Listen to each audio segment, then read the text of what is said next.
at the end.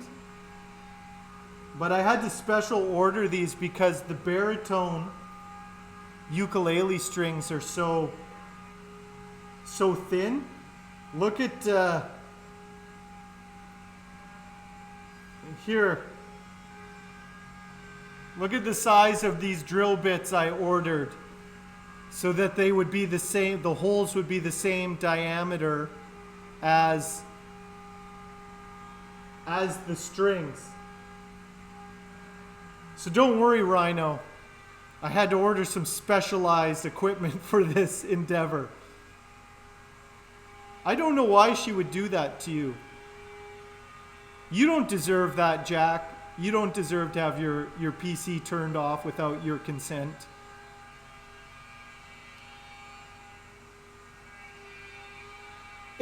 You'll see, it'll make sense, Rhino. You'll see what I'm doing and it's going to make sense. But it was kind of good it took as long as it did because I've worked it out a lot better than my initial plan. I had the right idea, but the execution is going to be a lot better now. It's going to work well. I chatted with Rage. It's going to be good. I have it all figured out in my big brain. My big brain, Henry, figured it out. So don't worry. Oh. Oh, shit. Why did it suddenly drop that far? Whoa. What the heck? Stop.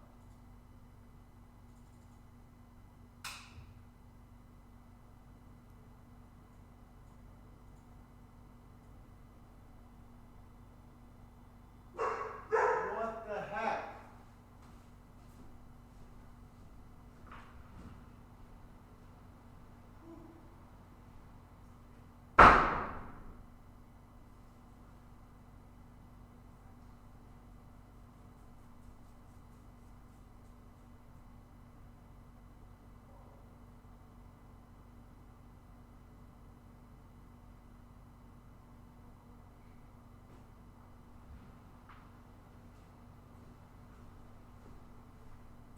That's weird.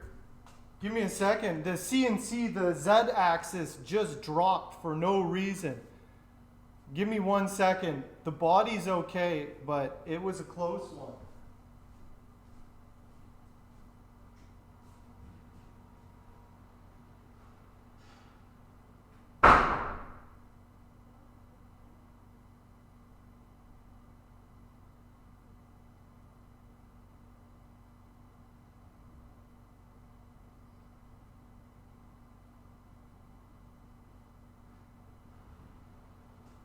So weird.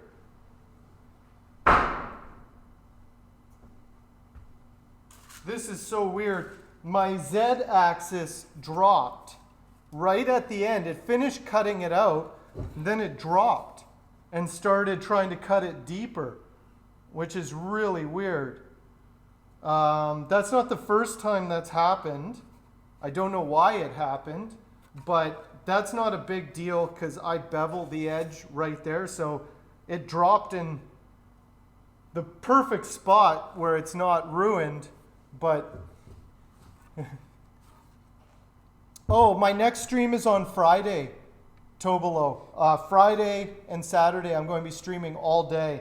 So if you want to catch me again, that's where I'll be. But it's good chatting with you. You have a good rest of your day. All day. I don't know. It's whenever Rage gets up here. We don't really have a set schedule, but we'll be working. We'll be streaming. Okay, Tobolo. Well, you have a good night.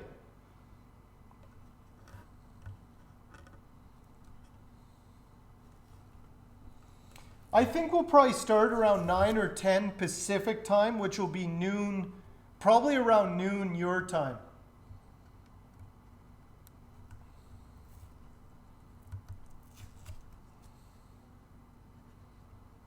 And then we'll probably go till, well, we'll see. Huh, that was a close one.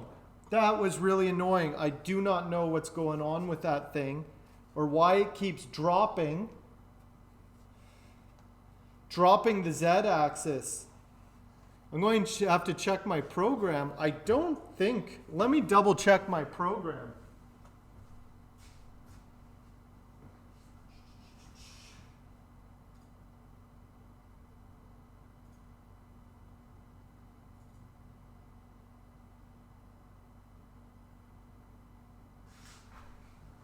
Okay. It was my mistake. I put a 9 instead of a 7. It was my mistake. That's what happens when you rush things. It's okay. It's okay. But I knew I had a feeling. It's like, this is why I hate to rush or to work on stuff when I'm tired. That's when mistakes happen. Luckily, I was spared. It didn't ruin it because my bevel is going to go right there. But that was a close one. That would have sucked to lose this body. So it's okay. Anyway, let me throw some mineral spirits on it so you guys can see it. It's all good. We survived. Too much going on. Everything is fine. Yeah, everything's fine, but that was a close call. Just didn't double check a number I inputted, and almost disaster. Almost a disaster. So gotta be more careful and double check things. But let's throw some mineral spirits on the owl.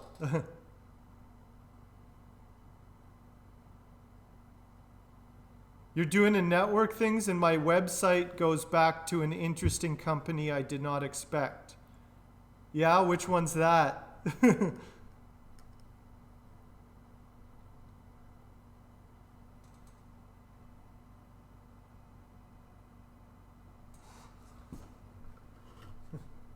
Is it one Jack set up?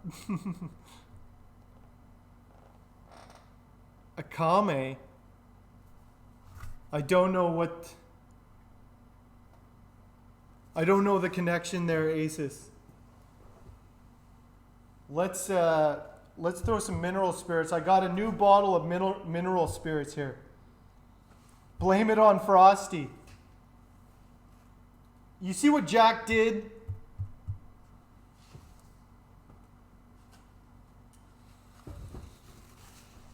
Gotta be more careful. Gotta be more careful. It was literally, I inputted that much more distance into it and could have been a disaster.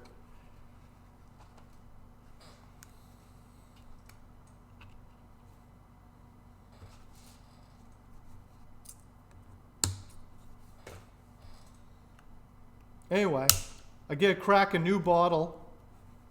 New bottle of mineral spirits, everybody.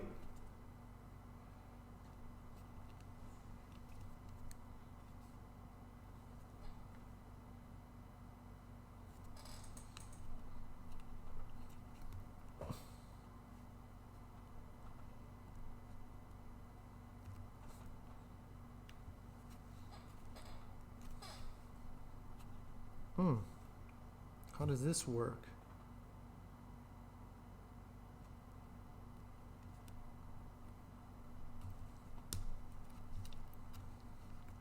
Okay.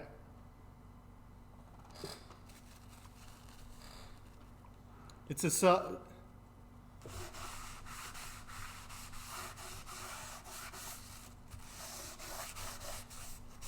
Is that who's hosting me?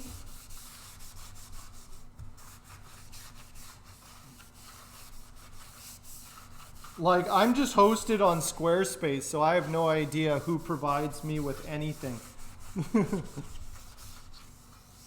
Okay.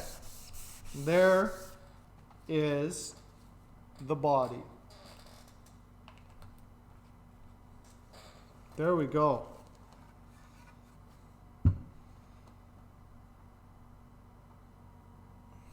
That's, just wait till it gets sanded up and oiled. But, yeah, that looks pretty interesting. It's going to look pretty nice. Ooh, that is an interesting looking body. Once I bevel it, it'll have a flamed maple outline on it. And then it's going to have, it is an owl. It totally is. It'll have those colors with it. Very, very organic kind of colors. This is, I can also show you what the back looks like. There's a little bit of a thing there that I'm going to have to fill. That's not a huge deal. There's a bit of, I knew that was going to be there. That can be filled. That's not a huge deal because it's going to get beveled on the edge anyway. So there might just be a little black strip right there. And there's a little something on the bottom there. But for the most part, everything looks good.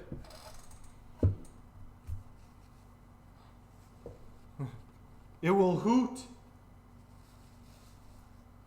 Well, they say hooting is the gateway to hollering.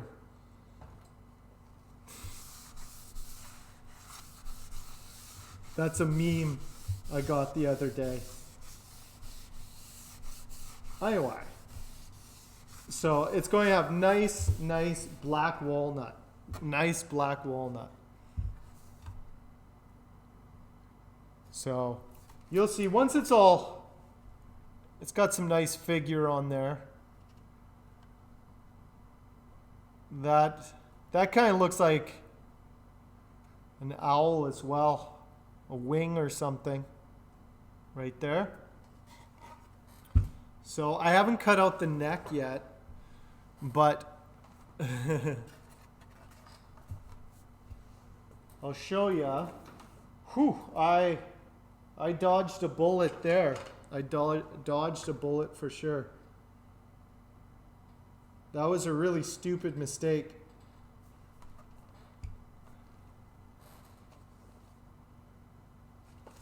Let me, and then, oh, here we go.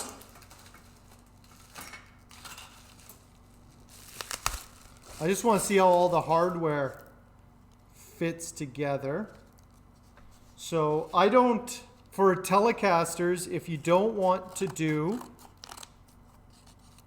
a pick guard, you can either direct mount your neck pickup or you can do a ring. I like these rings. I think they make it look classy. Let's see. Ooh, that works out really well. So here was one of those instances where it's like I had this weird figure in the wood right here, right? And I could not hide it. I could not move the piece that far to get the bridge to cover. I couldn't move it down enough for that to cover. So in woodworking, they say it's like if you cannot cover something up, you make it the focal point. And so this is a principle of woodworking, everyone. If you can't cover it up, you make it the focal point.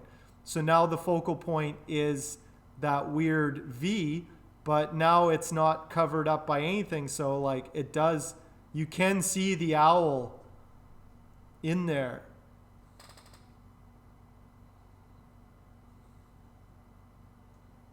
Strictly walnut farming. They used to fuse white walnut and black walnut together. Yes. Yes, and that's why I think that would explain some of the weird woods that you see in sometimes, that it was grafted. Yeah, that's interesting. I didn't know you could graft a walnut like that. But that's interesting. I know they do that with fruit trees. I didn't know they did it with nut trees as well, but it makes sense. I saw this apple tree that had all the apples. Yeah, send me a picture. That's interesting.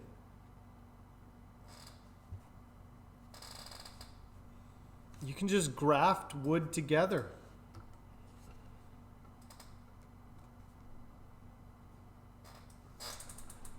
Well, I think that the reason the black walnut has better root systems is because it's indigenous to this region, whereas the white walnut or the English walnut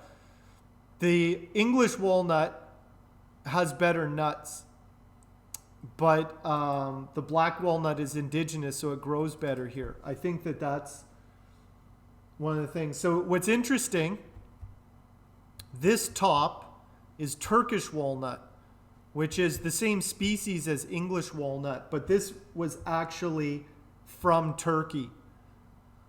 And the figure on it is very different. For some reason, the Turkish walnut has some very different figure than the English walnut. But anyway, I have a lot of work to do on this thing, but it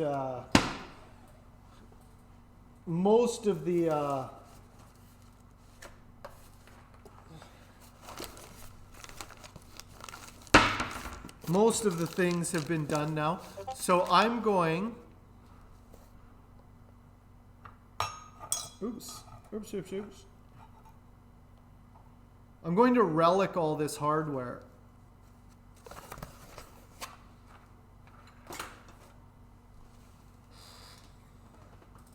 But and then I'm going to make Cocobolo knobs for it. Let me see.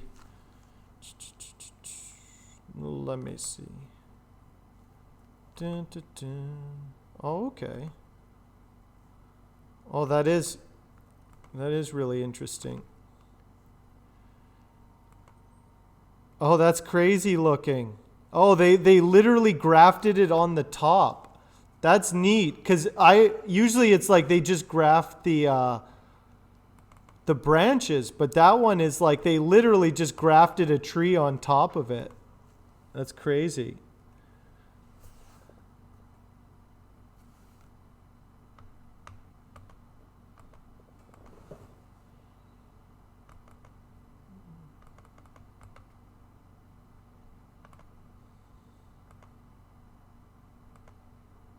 There, you can see it here. I'll just put it on screen here so everyone can see it.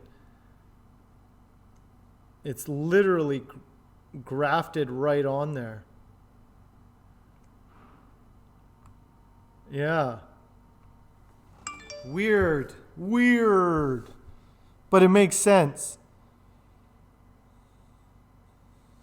Anyway, while we're looking at things, let's check out. I want to check out Babumstead's guitar while we're in the Discord. Let's swing over and check out Babumstead's.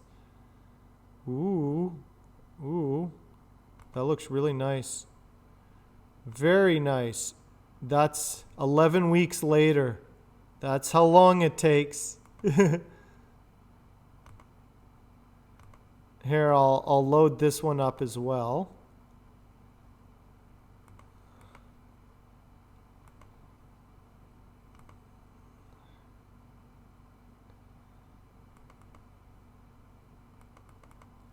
Let me see here. There we go. There's Babumstead's maple. maple acoustic, his OM.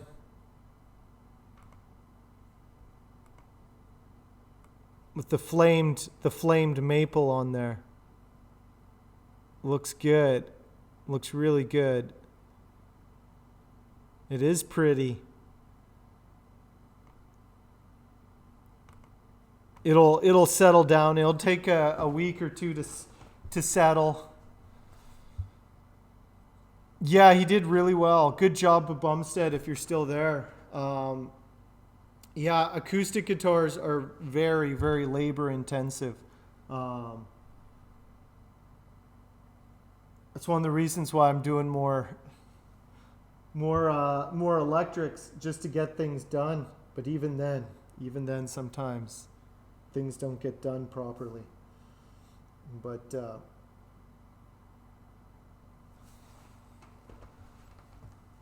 I'm still waiting for my bridge on this one. It has a good sound. Oh, nice. Yeah, check out Bumstead if you guys want to see who built that guitar. What's the next project there, Bumstead, now that you're done the acoustic? What's next?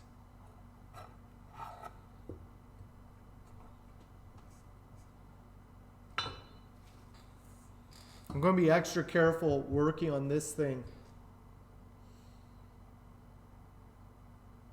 No more mistakes. No more mistakes.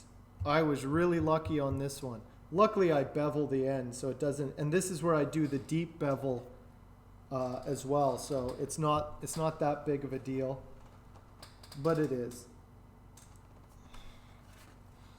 Nice. It's not too heavy. I didn't do 2 chambers. I just did the one. I just did the chamber here and left this part solid, so then it just kind of falls more into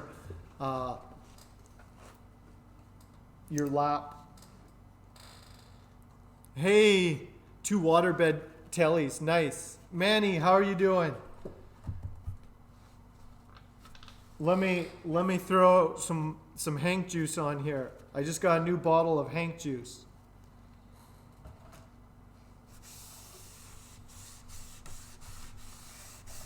It just finished cutting.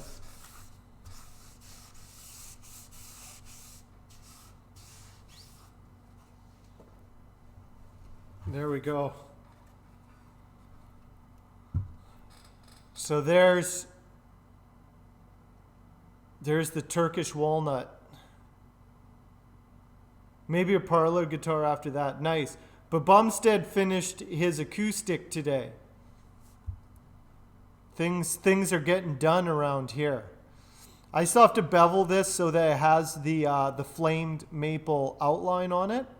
But this one is looking nice.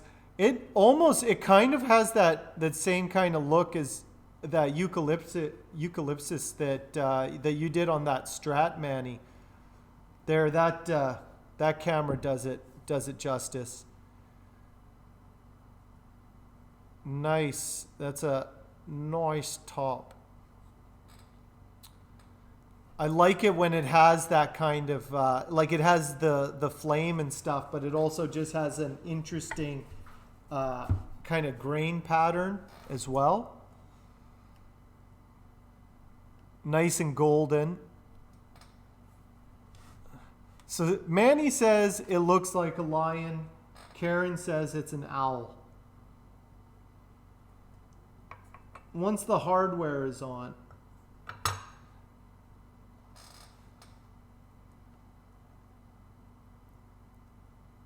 Yeah, it's got there's some interesting shapes in there for sure. And then I'm going to do a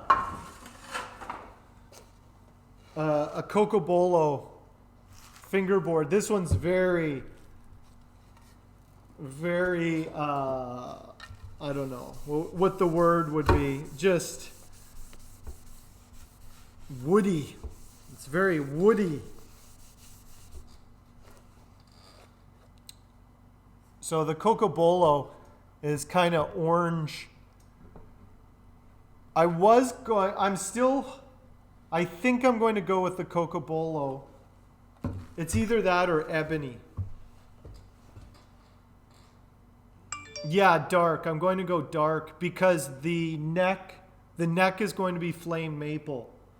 So it's going to have that flame maple outline around it. Dark fingerboard, light neck, light headstock. So the neck is going to be this wood.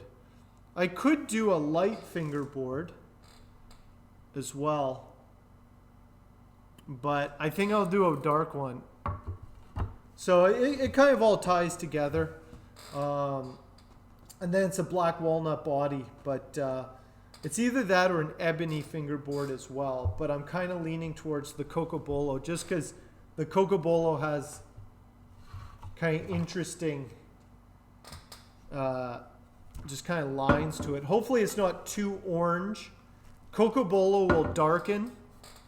Right now it looks very dark, but when I sand this, it'll probably be kind of orange with like black streaks. Cocobolo is really nice if you can get it. The best stuff, if you guys have ever seen like a really nice Cocobolo top with the sapwood in it. So it has like this yellow sapwood. And here, I'll see if I can find a... Yeah, it's just oxidized. Yeah, I think the dark... I didn't want to go too dark. I like, not... Ebony would look fine, but I kind of want to keep it more like dark brown rather than black. But let's see. Let's see.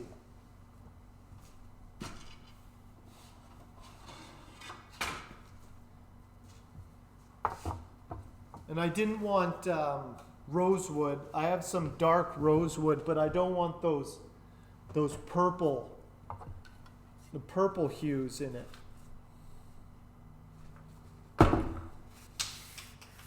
Yeah, the streaked ebony. This is actually just a really nice jet black. I think it's just too jet black. Like I was originally going to use this, but I think I should save this for another one where it's like I need something just really nice black ebony, which is strange. It's rare that you get a perfect piece of ebony like this. This is actually a really nice piece of ebony. It's black. It's absolutely like all the way through. No streaks. That's strange. Rarely do you find that these days. Anyway, I should save that for something else. This one will get Cocobolo. Plus it's kind of more exotic. More exotic with the Cocobolo. I think the Cocobolo will tie into the colors. It's very kind of golden brown. For those who like brown. You like cocoa? Let me find a Cocobolo top. I'll show you. I make two types of guitars, brown and light brown.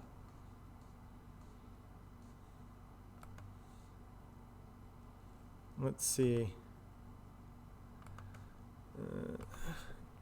I used to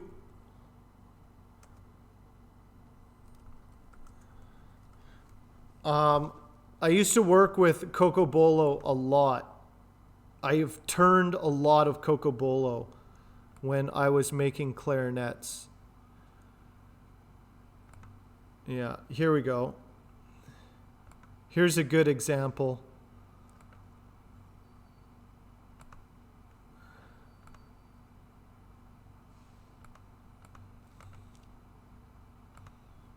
Here we go. Just give me a second.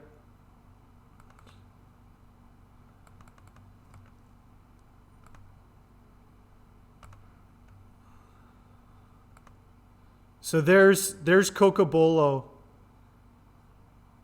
with the sapwood in it. It's very figured. It's got like those black lines and then the orange.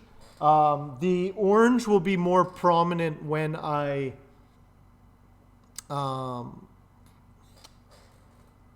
after I sand it. Yeah, it's really nice. It has nice gold. This guy putting the gold hardware on there worked really well. It looks really good. Hard to find. Of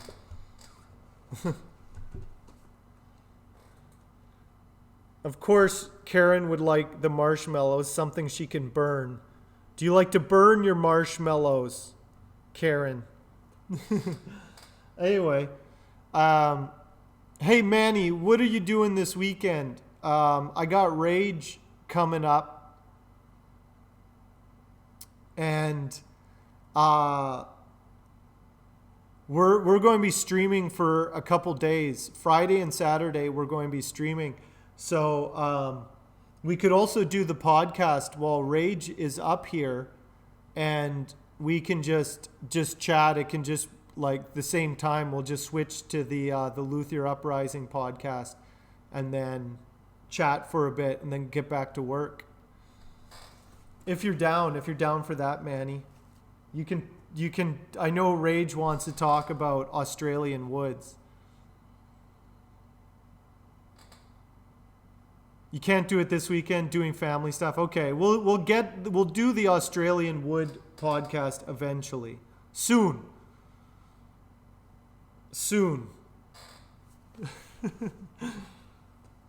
It'll happen soon. Yeah. That's okay. We'll just be streaming a telly build. I don't know if we'll get it done in that time, but so instead of doing a 24-hour build like Manny did, Rage is going to come up and we're just going to go through all the steps in making a telly. Whether we get that done between the two of us, we'll probably get it pretty close. But like what Manny said, yeah, we can get it done in 24. We can't get it finished though. So Rage is going to come up. It'll be pretty casual between both of us. It'll be casual. I'll be working on stuff. He'll be doing, yeah. We'll be making messes. I don't know how it's going to roll. I think we'll probably get it done. We're also going to do it by hand. We're not going to use the CNC. Hey, Unwary Dead, how are you doing today? We're going to do it by hand with routers and such.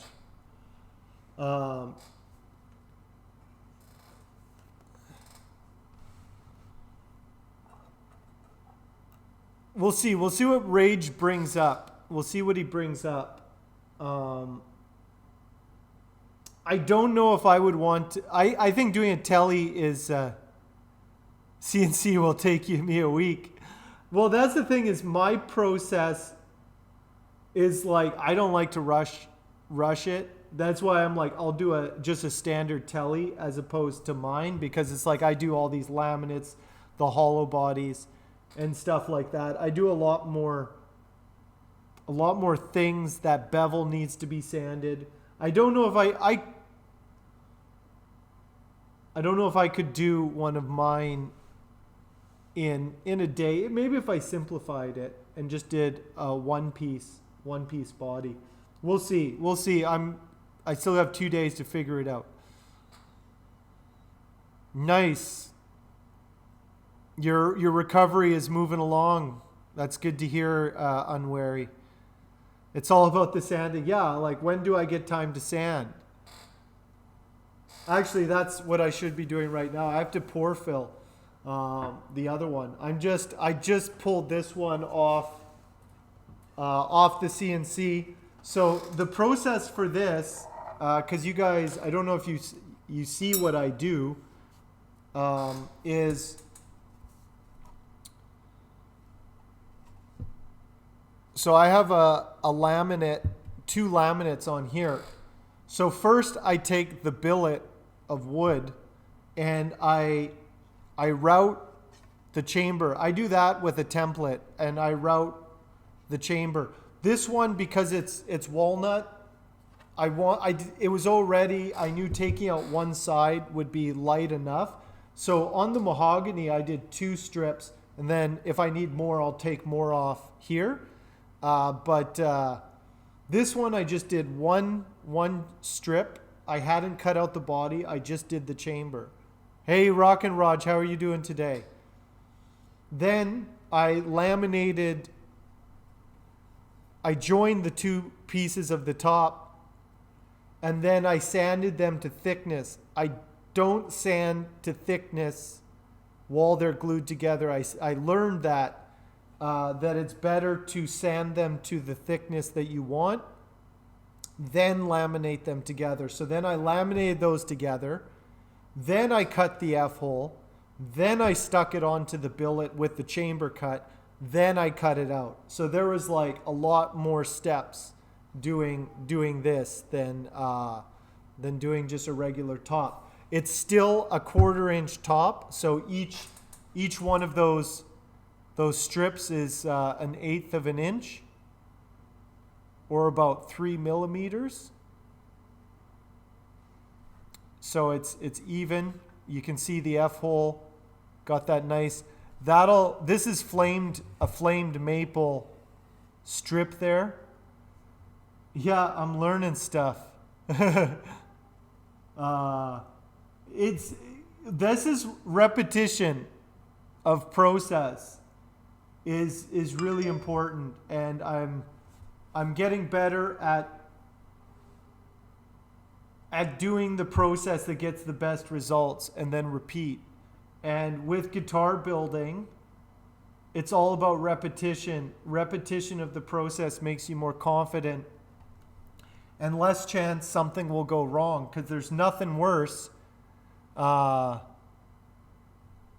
There's nothing worse than ruining a nice piece of wood. So like, the more you do it, the more confident you are, and then you can start working with really nice wood and not mess it up. You know, that's why when you're starting out, okay, well, we'll catch you later, but Bumstead, good work on that guitar.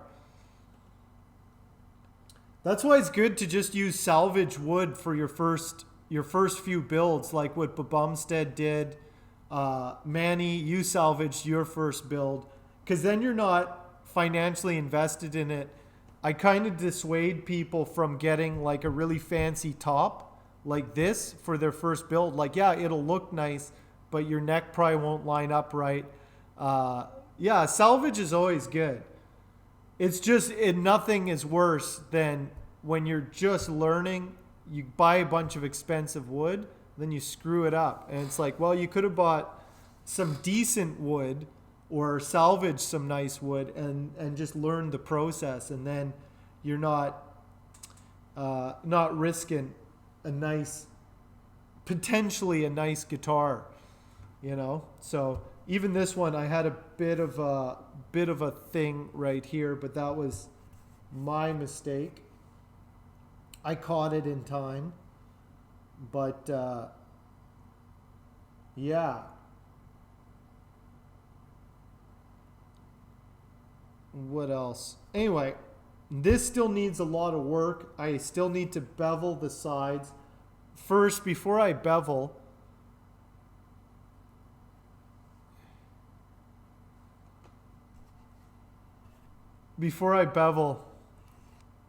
well, that's the thing, Manny, is it's when you're confident with your building, then you can get more excited about just working with the wood and not being like, oh, what if I screw that up? It would have really sucked. Man, working on that burl top, I was nervous. I was like double checking everything. When I was finally out of the machining part of this build, I was so relieved. I was just like, oh, if anything had gone wrong with this, I would have been very, very sad. Now I'm just sanding. Now I get to just pour, fill, and sand. Now it's just fun. But this one I still need to bevel. Before I bevel it, I make sure the shape is all good first. The shape on the sides. Anyway, that's what I'm doing, is just prepping this. Prepping this for, I'm just getting, I did an epoxy fill that worked somewhat. It worked a little bit.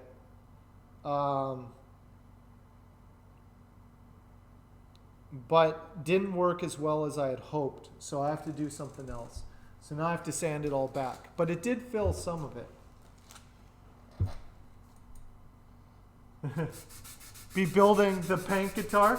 Everybody wants a Pank guitar now. I did have to go to, I went to Canadian Tire today to get some wet sandpaper, and I checked out the paint section to see what they had in pink. And they had some nice pink colors there.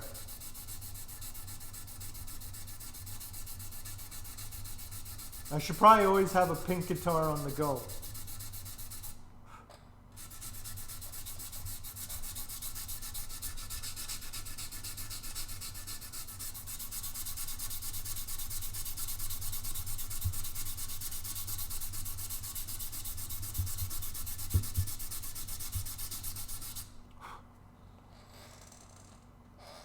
So once, I'm just using 120 right now. I'm going to get these sides really nice and smooth because I decided, get out the shellac. Yeah. I'm going pour fill with egg white. I'm going to go old school. I'm going to do an egg white pour fill. Because Padauk is very, very porous. And I've had good results with it in the past. I know how to use it. But this one is going to get gloss, so I have to make it. It will go to 12K. This I'm going to make shiny.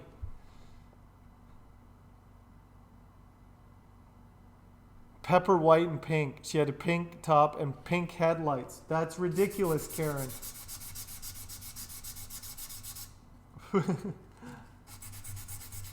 Sounds like you need a guitar to go with that car.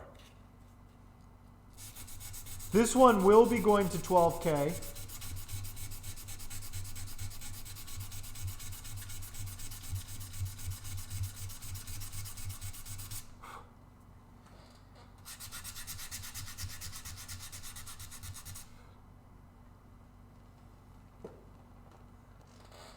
Because I want it shiny.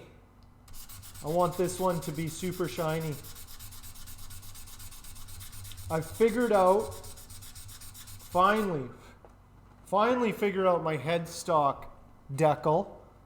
So everything, and I ordered my my plates.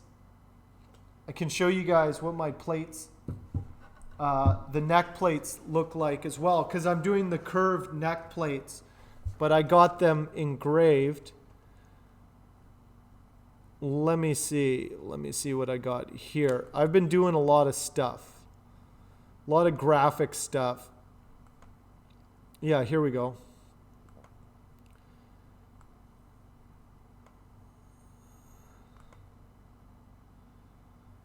Let's see, window capture.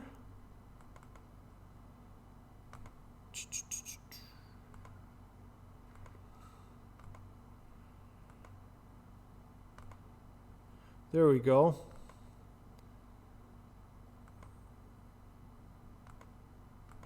So,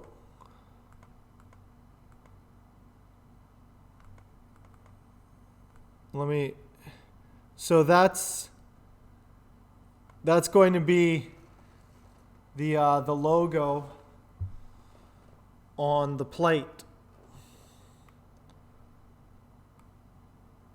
So everyone will know. So it's a curved plate. I'll show you what they look like. So they're not the standard. These are like the I guess they call them the custom or the contoured plates.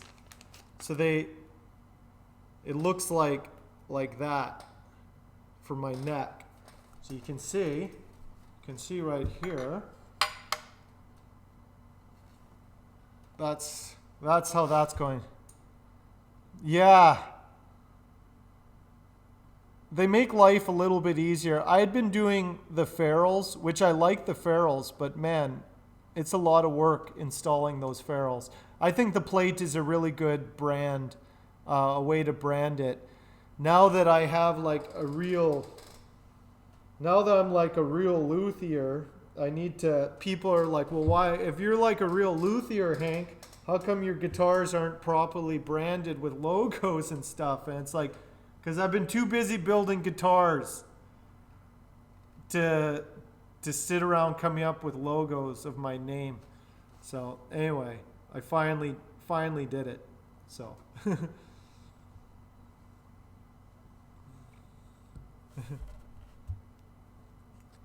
anyway, I'm pretty happy. Last night I did that Hank Budd guitars.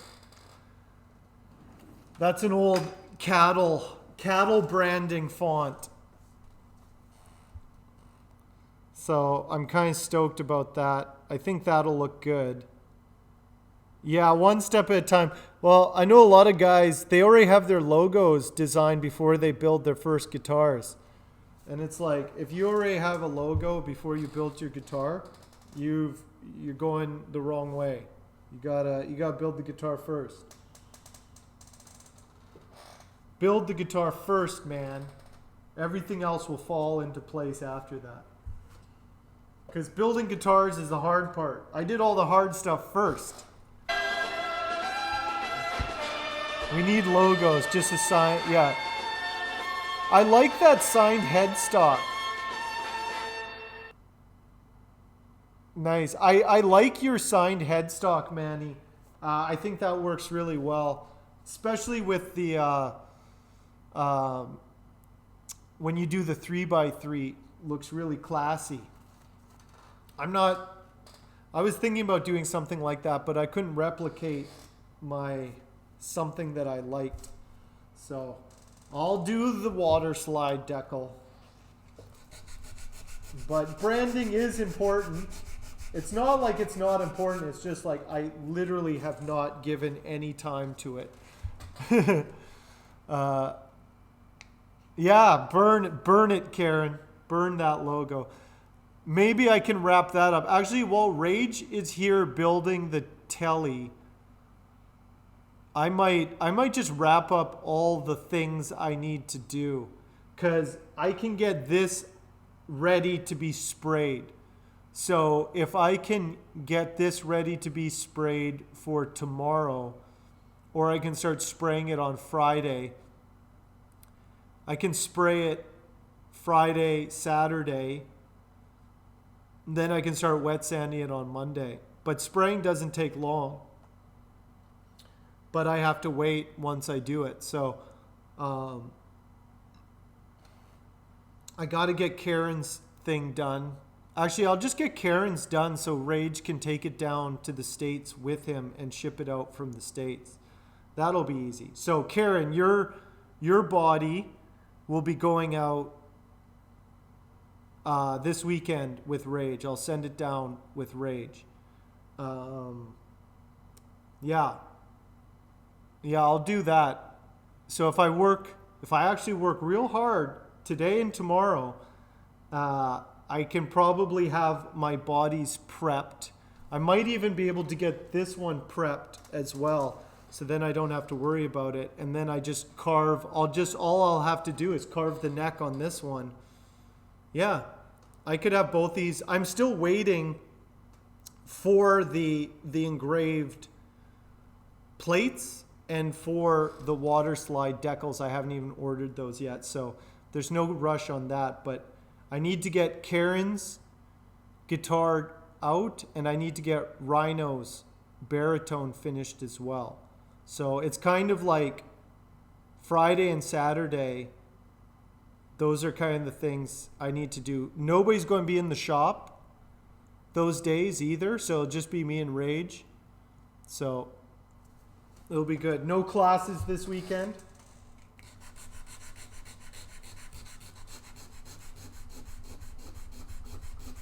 Just time.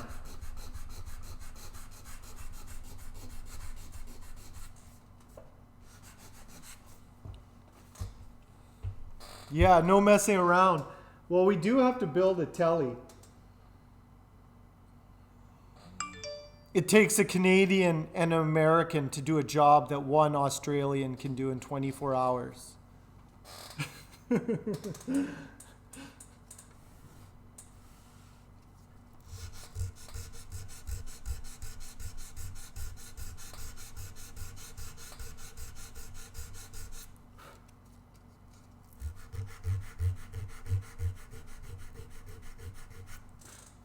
But it'll be good. I think that's a real...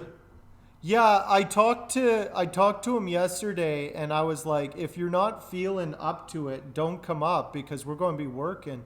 Like, we won't be working too hard, but we're going to be doing some days in the shop, right? So, but he was like, no, he's coming up here and wants to do the thing. So it'll be good. It'll be good. I'm going to set up the shop. It'll be easier for me. Instead of setting up cameras all over the shop, I'm just going to set us up. I'm actually just going to bring the big table right here, and we have 2 vices. We can set a couple cameras up, and we'll be good to go. So it should all work. It shouldn't not work.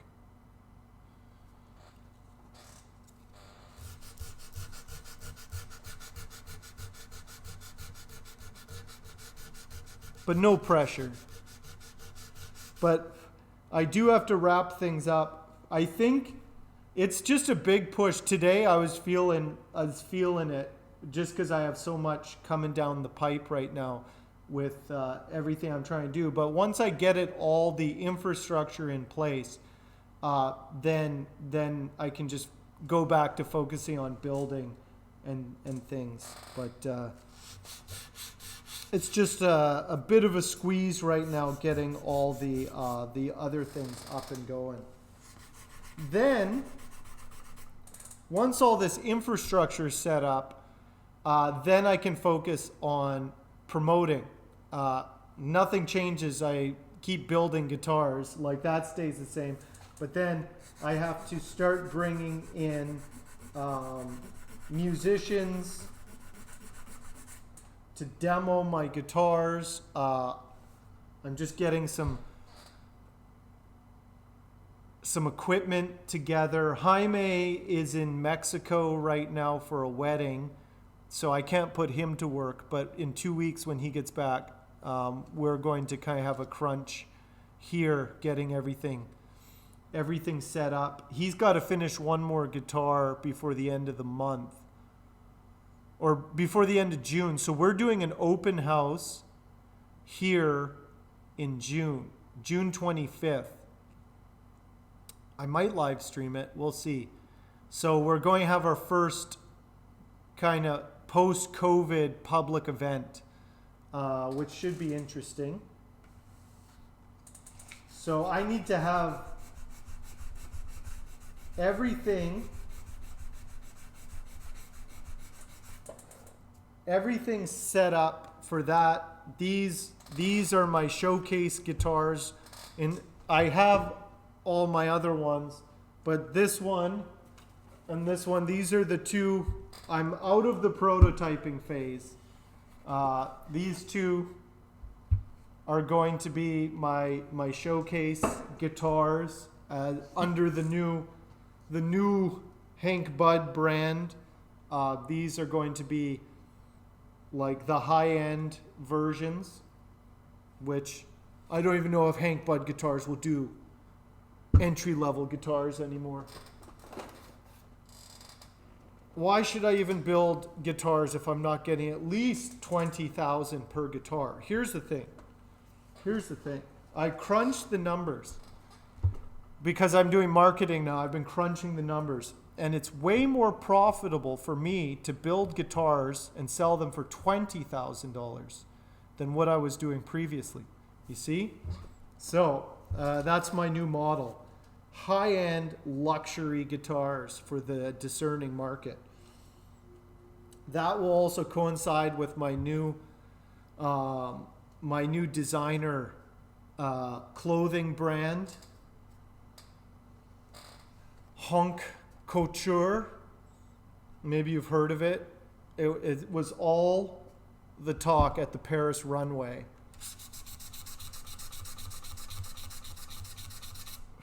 I just got back from Milan.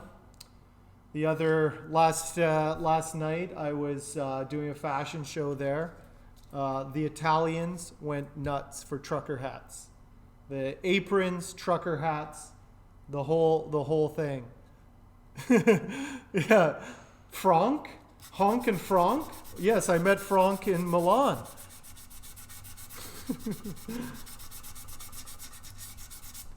It's rugged. It's dangerous. It's honk. Street fashion, streetwear for the 21st century. Yeah, you're not, it's so exclusive. Don't worry. If all goes well, my online store should be, yeah, soon. Soon. I'm trying to get my e-commerce site up and running. It won't have the guitars yet, but it was really good doing the merch, because I learned how to do that. So once I get my merch store up, I'm like, oh, okay, this is how I set it up. Then I can set up the guitar section and be like, okay, this is how you order a guitar from me, and have a payment processor kind of thing. So it just seems, more legit.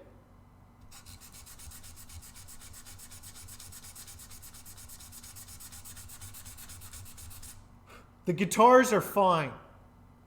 That's one thing I don't have to worry about. And so like everything else is like just a lot of work. I got the online store set up, but I have to calculate all the shipping for every individual item and how much it will cost to ship each one. And so it's just like lots of like number crunching, data entry stuff like that. Like this region, the flat rate shipping is this much. For this region, I have to do that for each individual thing. And that's why it's a lot easier to just do the plug and play stuff that's like just connected to Streamlabs. That's what most people do. And it works. It works for just, hats, t-shirts, toques. Oh, by the way, Manny, I think Megan ordered some Guitar Show Australia swag the other day. She said she was going to order some swag, and I was like, well, get me a cap while you're at it. So we'll see. But we're running to summer now, so it's like I don't need a toque right now. But anyway, the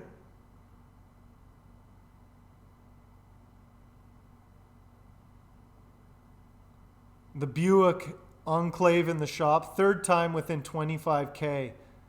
Oh, weird. Oh man, that sucks. That sucks, Raj. It's one thing after another. Yeah. Yeah, Megan liked the green Guitar Show Oz toque. She's like, I'm ordering stuff. She's stuck. She's in Sarnia right now. She's working night shifts, so it's like she's got time and money to burn. Time to buy some swag. It's getting chilly in the morning walks. Yeah, it's starting to get a little bit warmer now. Here. No.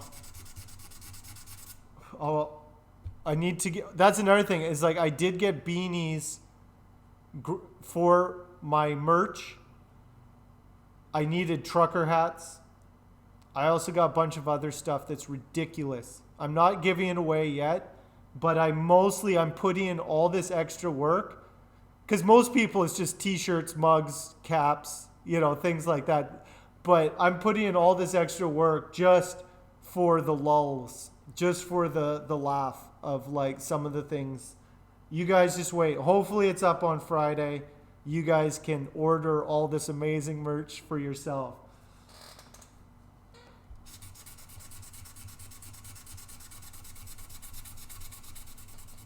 But it's good. It's good to learn that stuff.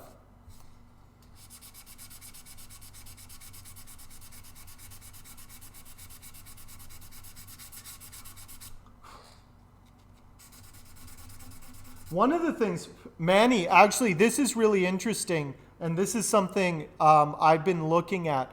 I don't know we don't have access to this in Canada yet, and I don't know. Hey, Bacon Natarka.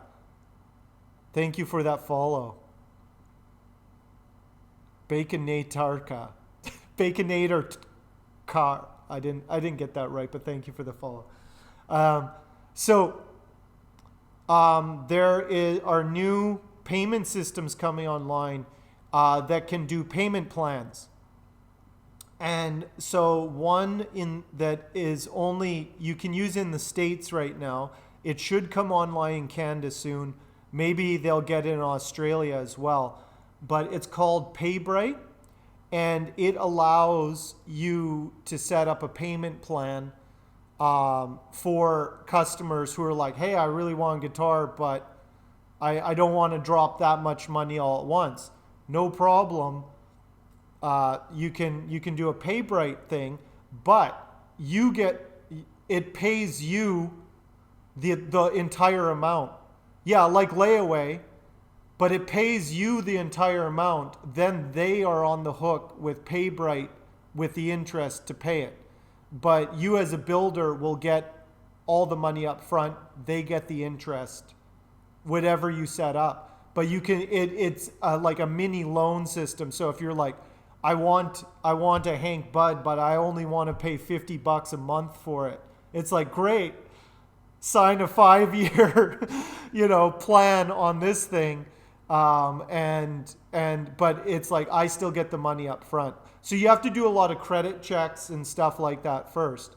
More debt for people, yeah, but it's no different than a guitar shop.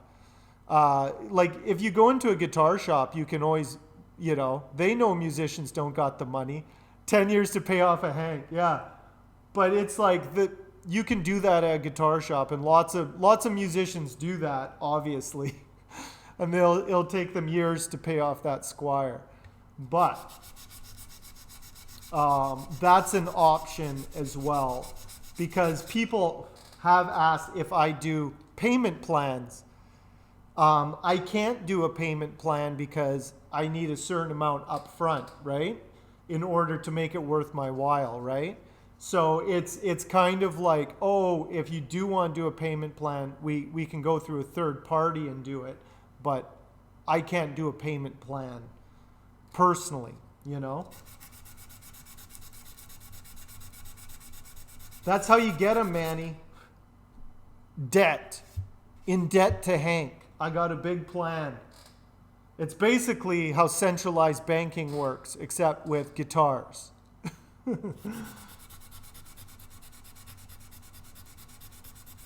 Here's what I do. So, I get someone on the hook. They really want one of my guitars, right? And then they're like, hey, I really want your guitar. And I'm like, sign this. Then the interest starts accumulating. They're like, Hank, I can't pay off that loan. And I'm like, that's fine. You can just sign over some assets to me. Boom. I get their house. I get their cars. I get everything. Their dog, everything. All because they were foolish enough to buy one of my guitars on my payment plan. That's how I get them. It all starts with the guitar. Entice them. Pay you in Hanks for Hank? Someday, Alex, I have a plan for that. How are you doing, Alex? I have a plan. One day, my Hank system people will buy my guitars by watching me build them, and then they'll pay me in my own currency for them, which I can then use to live. I got a plan. Someday Hanks will be valuable enough that you can buy my own guitars with them.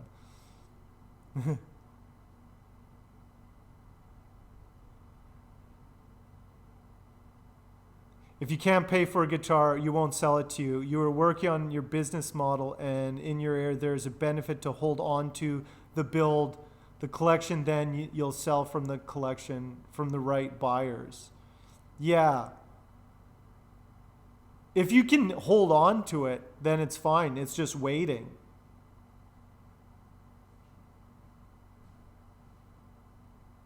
Yeah.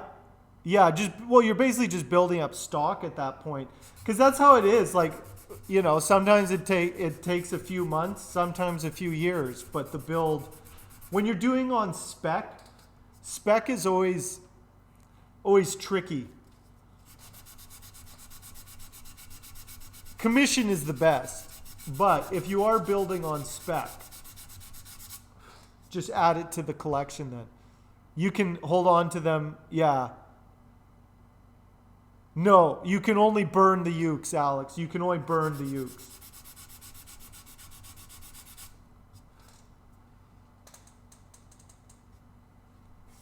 They only have one purpose.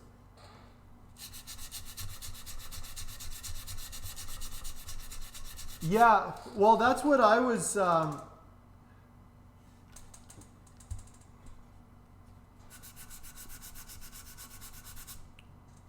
with a few of my guitars, which are kind of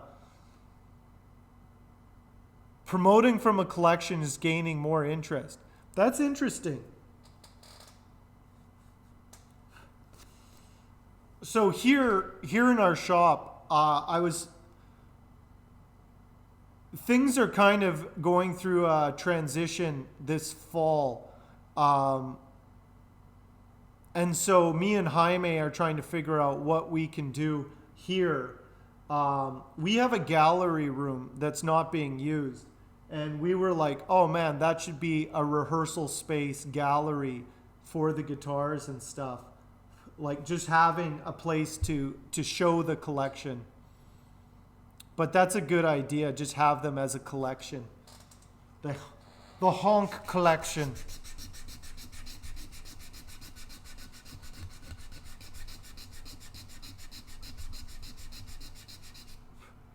When we set this place up, unfortunately, we were never able to have the gallery room as a gallery because nobody was allowed in. But now, we might be able to start utilizing this space as it was intended. But we'll see. Hank and Frank. Honk and Frank.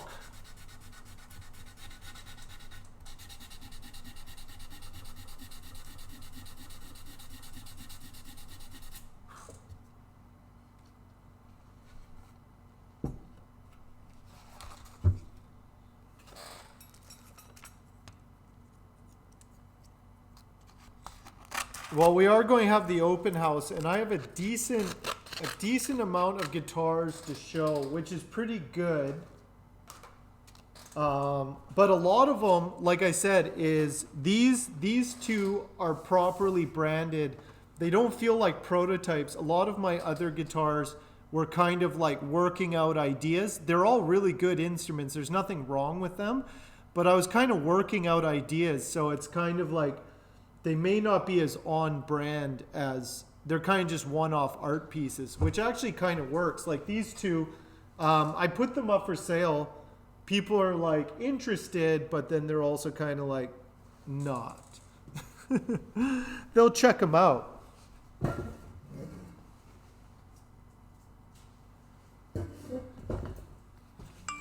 People actually seem more interested in our classes, building their own telly. You have 7 or 8 guitars in stock. Nice. Yes, treat them as art. You know what else is interesting, Manny, that I saw some other builders do that I thought was a great idea. Hey, Gadalogic, how are you doing? So you build, to make it an art piece, you actually build the display for it.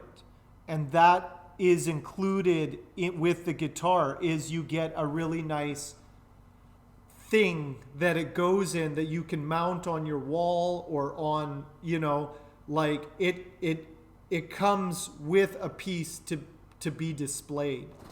I think that's a really good idea if it's like an art piece, or treat it like art. Why would you want to make your own? You don't have to make your own. You just let me. You leave the guitar building to me. I'm a professional. I just don't want anyone getting hurt. Don't let her in. She'll burn it down. And then you can collect the insurance money and your scheme will be complete. Punk rock guitars for 30 years here. He loves the collection, but then people ask, can you paint it red and lacquer it? Yeah. Well, they always, it's just, it's what people want, It's 70% of the guitar market wants shiny colors. 30% like the wood. I'm not saying those numbers are exactly right, but it's like, I know a lot of people just like shiny colors. That's why I'm doing this one. It's wood, but it's also has shiny colors. It'll be shiny and have colors. Yeah. Karen will be in the front row. It'd be a real shame if the place burned to the ground. Hot rails onto your Hondo? Nice. I don't say that that's a bad idea at all. I'm not going to tell you how to party.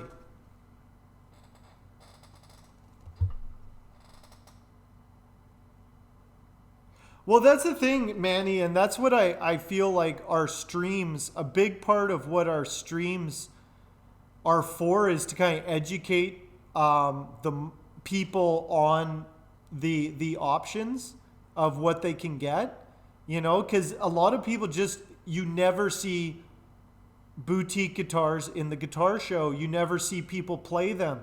So you're just like, well, of course, they just come in different colors and they're shiny, Awareness, yeah. 3% want bass boat paint. I can facilitate that market. Yeah, awareness is key.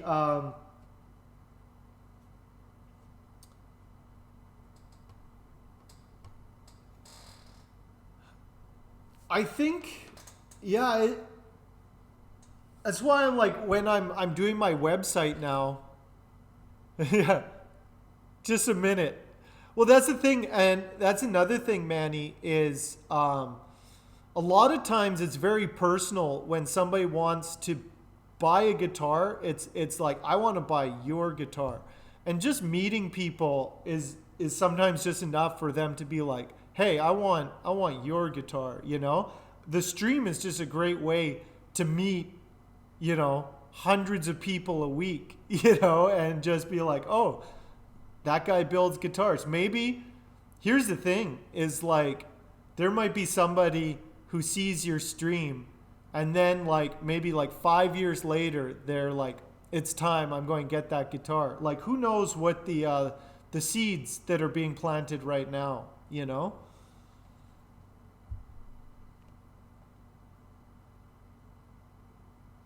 Guitars are black, 70s, sunburst, and red. I agree. Look at this ugly guitar I'm making right now. I'm pore filling it so I can just paint it over. Just so that someday somebody might sand it back and discover this. That's my art piece, is I get fancy burl tops, just paint them black. Nobody will ever know it's a joke. I find it funny.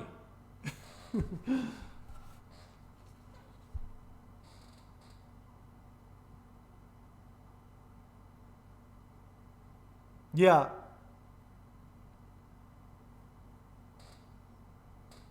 Yeah, they know. That's another thing.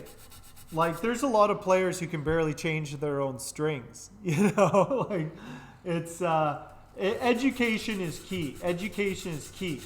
That's why here at Honk Apparel, I don't build guitars. I build lifestyle accessories. These are high-end lifestyle accessories. I sell I don't sell an instrument, man. I sell a way of being. I'm going to start doing ads like that. That's what I need to start doing, is just me talking like that. Kind of like just high-end perfume ads. You know, when like those like Ralph Lauren like kind of ads or whatever with the perfume, where it just has like Brad Pitt rambling on about nothing. Like, a man stares at the ocean and he finds peace out there, but he's just standing in the sand. Where will he go next? You know, like just nonsense things like that. That's what I'm going to start doing, is just like complete nonsense, high fashion advertisements for my guitars. If it's more confusing to the audience, it'll be more enticing, because they'll be like, wow, it must be good. I don't even understand. Or just more Canadian spruce. We got a lot of Canadian spruce coming up. Yeah, it'll never be found unless it starts to chip out. Guitars and purses. Well, that's the thing. If I need to make my guitar a purse, I will make it a purse. I don't care. Lifestyle enhancer. Yes. Lifestyle enhancers. Nifty has all the best ideas. Do you need a lifestyle enhancer? Do you find the thrill in life is gone? Well, maybe you need to spark that back up with a Mellows Custom. Handbags. Yeah. Look here, Manny. This whole guitar thing, it was a good run, but we both know the future is in handbags.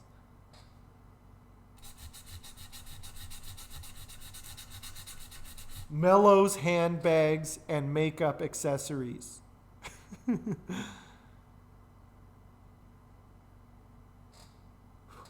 Electric burl top parlor guitar for your living room.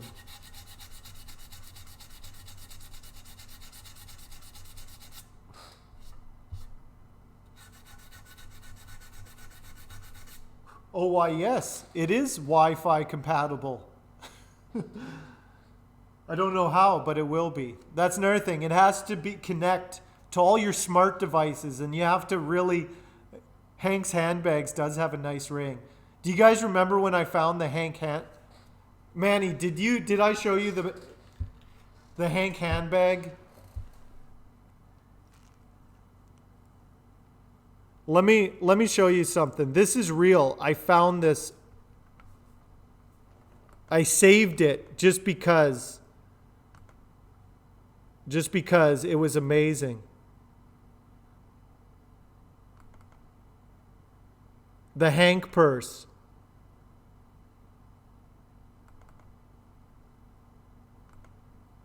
Look at this. This was real. This I found on a custom... Here, let me...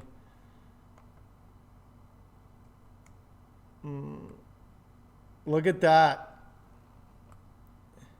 I found a Russian designer was making these. You can get these in Russia. So in Russia, everyone carries Hank bags in Russia. You guys just don't see it because you don't go to Russia. But if you did, you'd be like, why is everybody walking around with Hank bags? Because they're the hottest thing there is. You can never, I don't even know how I found this thing, but I found it. Like, it exists. If you can imagine something and you spend a bit of time searching, you will find exactly what you need. Yeah.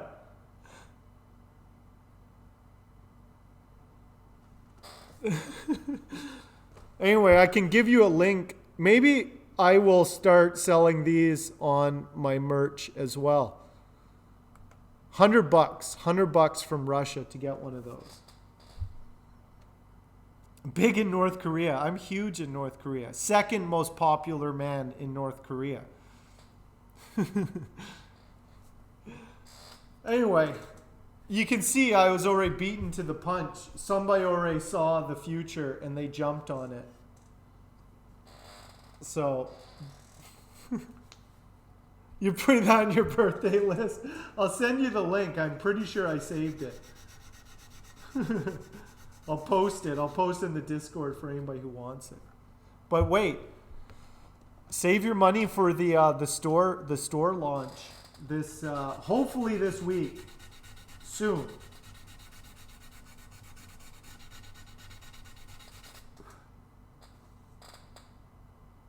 You'll sell Manny versions that say "Cheers, big ears" when you squeeze them. I would buy that. I would definitely buy that.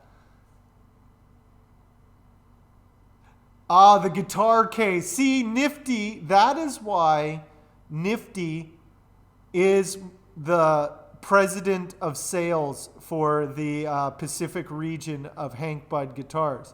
That is why. Let me throw you a bonus there, Nifty.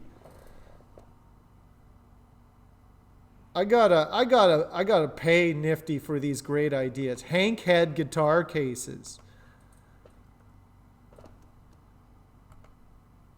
That's right. You get 500 Hanks for that. You just got a 500 Hank bonus right there because that is a good idea. A case for a short scale or a uke. Yeah, it could actually be. Just the bottom would be the head.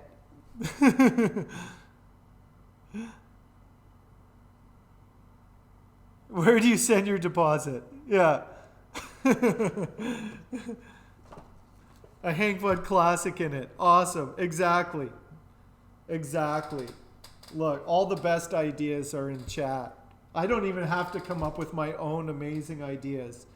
I can just listen to what the people are demanding. You see that, Manny?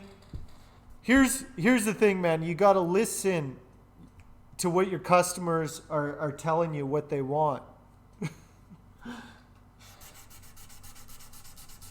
This is what they want. You got to give them what they want. Yeah, they're black and boring.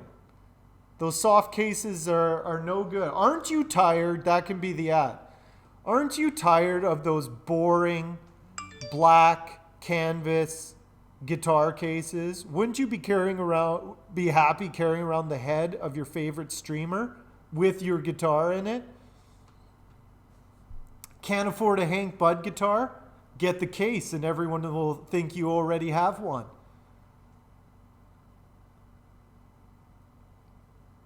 And then you tell them what they want. Manny is now the second most popular man in North Korea. Tari, how are you doing today? Oh, it's because as I sand it, there's more detail comes out of it. Keeps getting nicer and nicer. Just wait till it's shiny. Everyone likes shiny.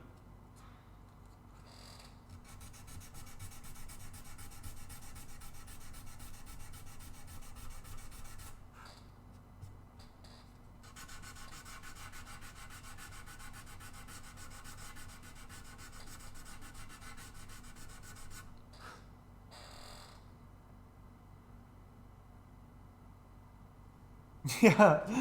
Whoa, you go to the party and everyone's like, hey, pull out your Hank Bud. And then it's just a boring Gibson. Aren't you tired of Gibson guitars? It's the same guitar since 1954. It's 2023. It's the 21st century. And it's time to play music like it is. Hank Bud guitars. Guitars for the 21st century. All the detail will be on the floor. Guys, bad news. I love this top so much I sanded it all away. It'll just be a blue dust. And it'll be like one of those Tibetan dust paintings where they make the dust sculpture out of all the colored dust and then it just gets swept away as soon as it's finished. That's what this top will be.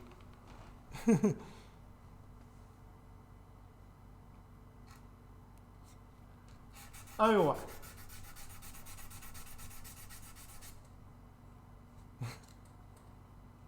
Yeah. Overloved the guitar build and now there's nothing. Yeah. That's the danger.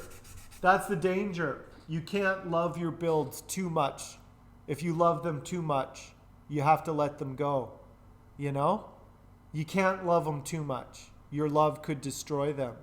If you really love your build, you have to let it go out into the world. Manny is hoarding all of the Mellows customs.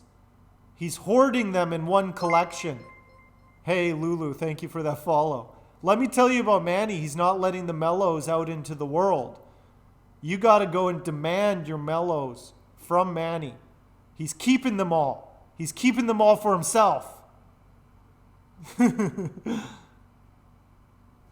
You saw two monks do that in Sydney? Yeah, it is amazing to watch that. I like to see myself as kind of in that tradition. Let it go, don't...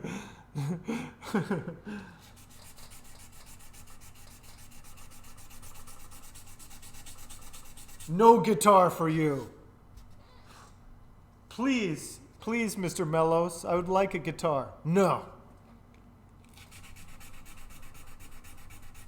That's what I was threatening to do to Tari, is build Tari's dream guitar, and then just put it on my wall, just so he could never have it.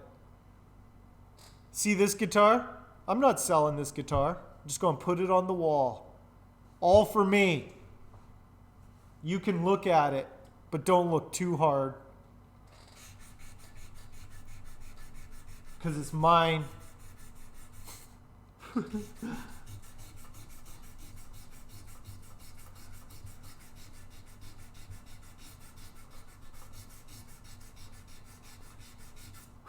I don't need to eat anymore, in that I don't need to buy food anymore. I found the perfect combination of wood dust nutrient mush can sustain me.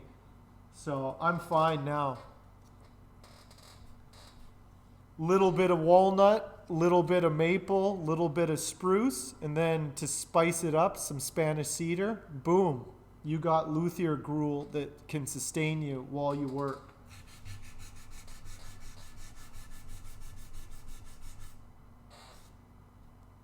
Yeah, no guitar for you.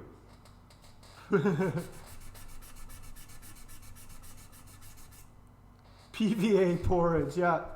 You just mix it with a little bit of hide glue, get your protein, you're good to go.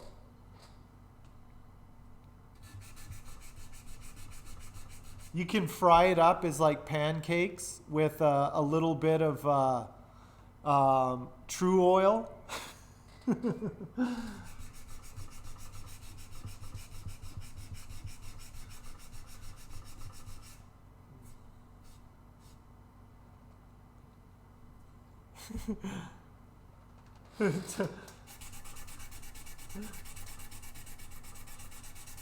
That's what's going to happen, Tari. That's what's going to happen to you. One day. Soon. Soon, everyone's going to get what's coming to them. Soon.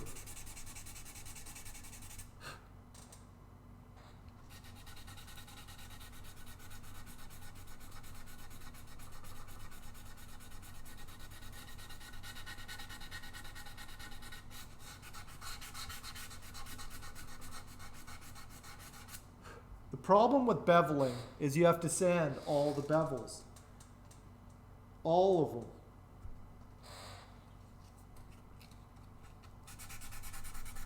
of them. Lot of sanding.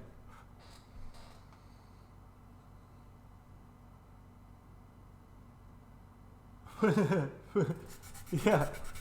So, speaking of amps, eventually, soon, it goes into the soon category, but I really want to do an amp collaboration with Hemel. Eventually. I know Hemel just started streaming. He's just putting his stuff together. But, oh, actually, that's another thing, Manny, that I was thinking of as more kind of value added for pieces is I want to do matching amps with the guitars. So the amps are the same wood as the guitar. So you have a matching amp with it. That's a good kind of collection thing. I was thinking about, which is cool, but then if it's like, a custom amp with the custom guitar, someday.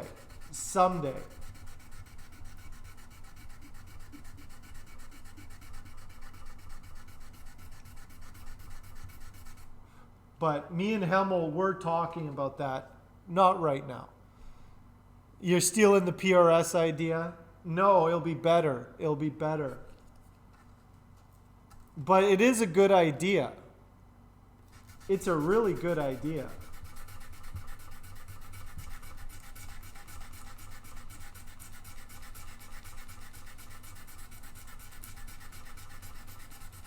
Let me tell you something.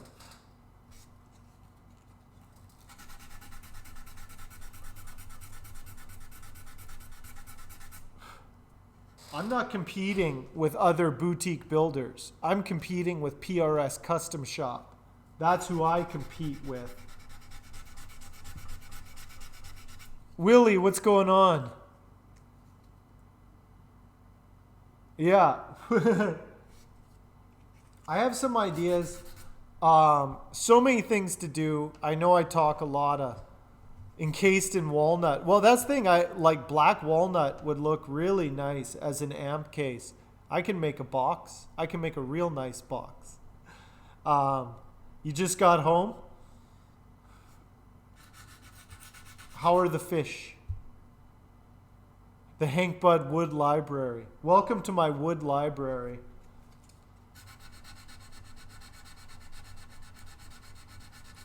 Some people call it the forest. I call it my wood library.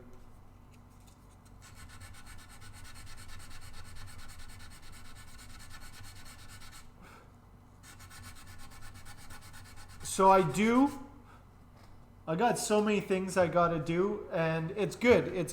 The motivation of getting things done right now is so I can move on to other bigger projects.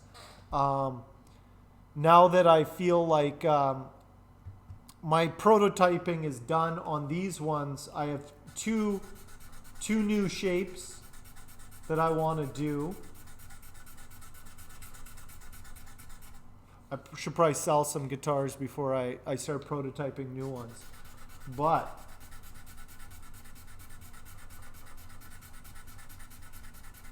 get all that stuff set up, then move on into other things.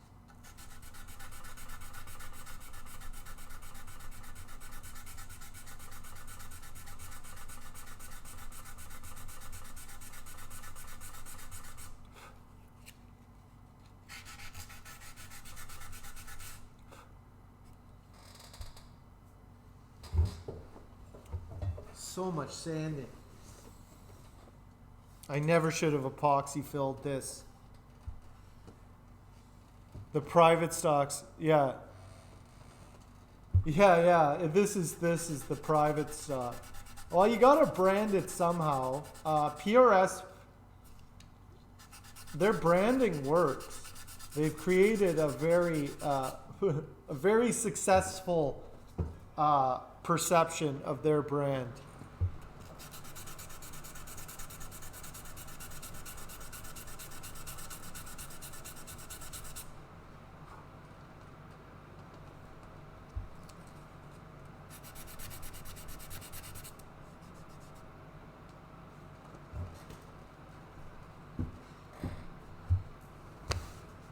Honestly, even though my guitars kind of look like PRSs, I'm not a fan of PRS guitars.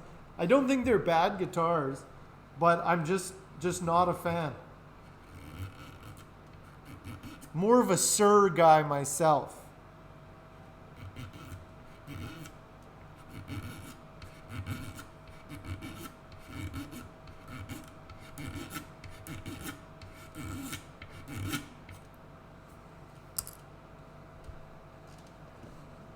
Yeah, you got to make them feel exclusive. I'm going to have to start doing exclusivity. Um,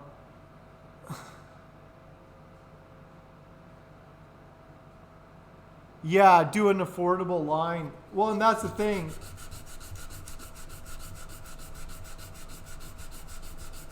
I would never knock PRS for what, you know, for what they accomplished. But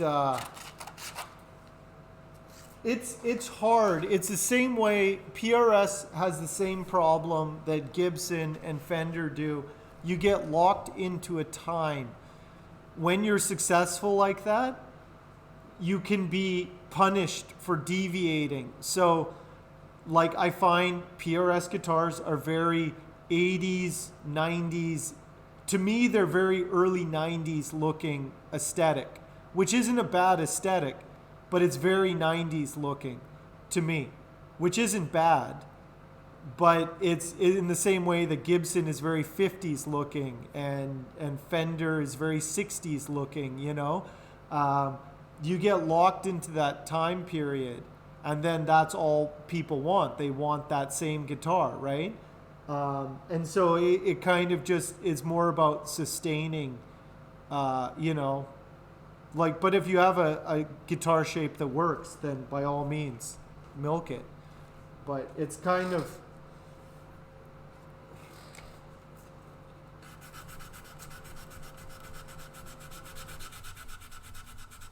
it just gets locked in.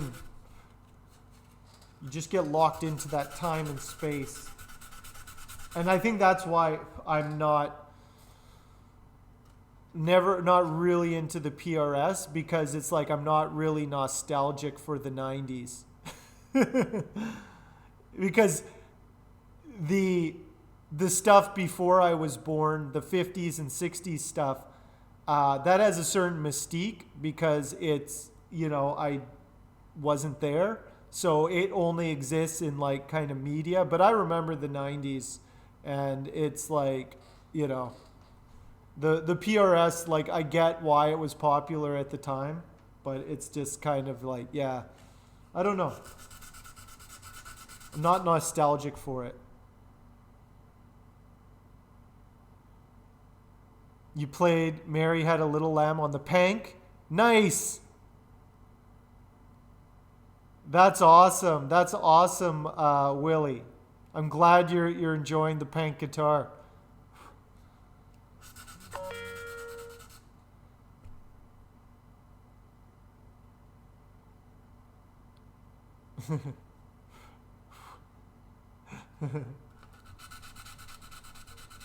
I'm talking about the Les Paul. You're the only one that when you say Gibson, you think of an SG. Everyone else, when you say Gibson, thinks of a Les Paul Tari.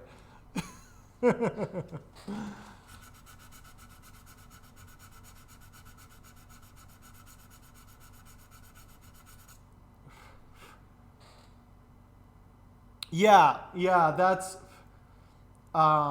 maintaining the quality as their production moved overseas. That's one thing, is PRS are made in America, except now PRS is doing their SE models, which are made in China.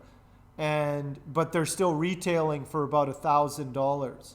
And I'm like, I wasn't too impressed with their SEs. You know, like they still look like a PRS, but if that's the future of PRS, is outsourcing to China like Fender did, and and it could happen that they won't be able to maintain that, so it's kind of, I don't know. It's like Fender and Gibson had to go through that transition as they outsourced. Lucky for Fender, they maintained their Mexican factory. Yeah. You have a friend that only plays an SG? Oh, it's Indonesia. Yeah. It's wrong. It's Indonesia, which has a slightly better reputation to a certain degree. There are some, it depends on the factory. There's good Indonesian factories, there's good Chinese factories. But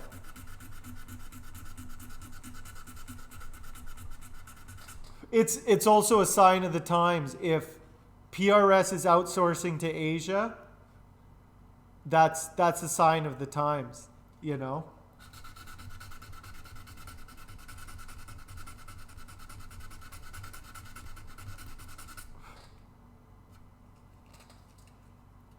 Built by Cort. I was just watching the Cort factory video the other day. They pump out like 1 million guitars. It's insane. I was just checking out different factory setups. I watched the Cort factory, which they do all the Squires, I believe, as well. And then I watched the Dean custom shop. Yeah, there's some very good Korean factories. World music, yeah. Yeah, if you can get into world music, if I was ever to outsource my stuff, I would definitely try and get into world music, but they don't let just anyone in there.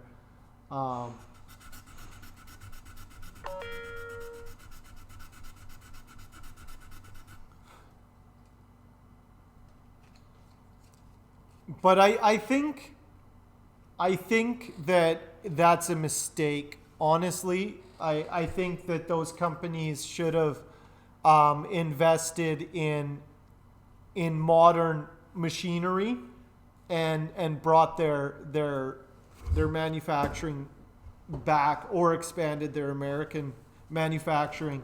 That's what I think they should have done. I don't think exporting, or PRS should have just invested in technology in the States, which they already do CNC everything, but they should have simplified the.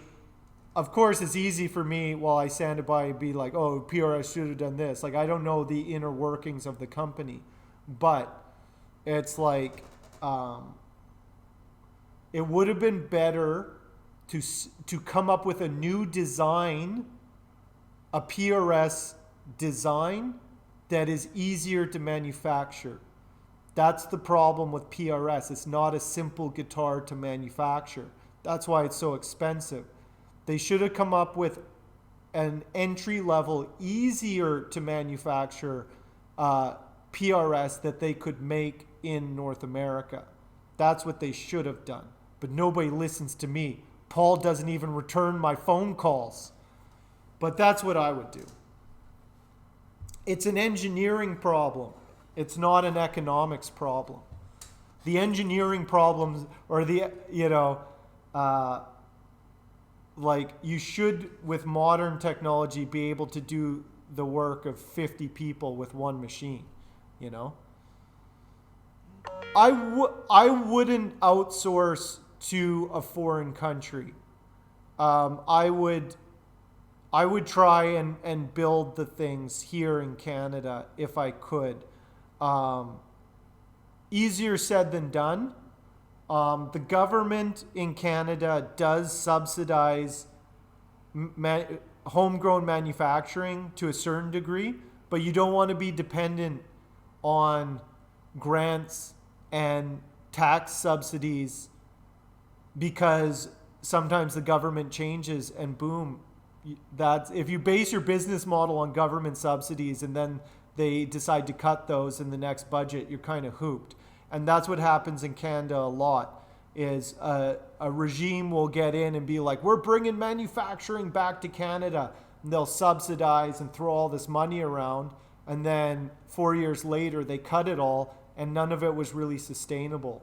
So, but that's the thing. In Canada, here's what's ridiculous is all the fenders is all Canadian maple, and it's getting mass shipped to Asia to be turned into necks and then shipped to America and then re-exported into Canada. We don't have a big enough domestic market to have really our own guitar market, but we definitely have the raw materials. Yeah, their bottom necks, they did simplify the process, and that's why I don't see why they had to outsource them like they did, other than it shows that they don't have the technology or the engineering to do it here in North America. That's what it says to me. When they outsourced the SE, it was like, oh, you guys, like, what are you doing? You know? Because that's how it starts, man. That's how it starts. Hey, thanks, Megan. How are you doing today, Megan?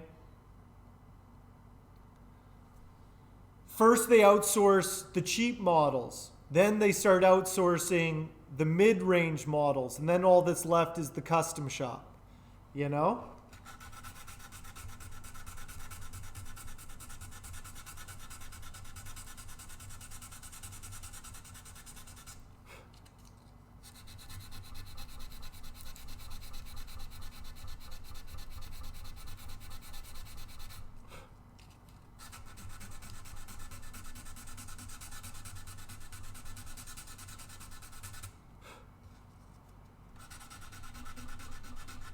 Honestly, I don't believe, I know the economics of it, but there was no need to export as much industry out of North America that they did, other than they're greedy. It was just greed. It was economics was used to justify their greed. They could have kept manufacturing in North America. There's enough raw materials here that it would have balanced it out, but they're like, no, we don't want to pay wages anymore.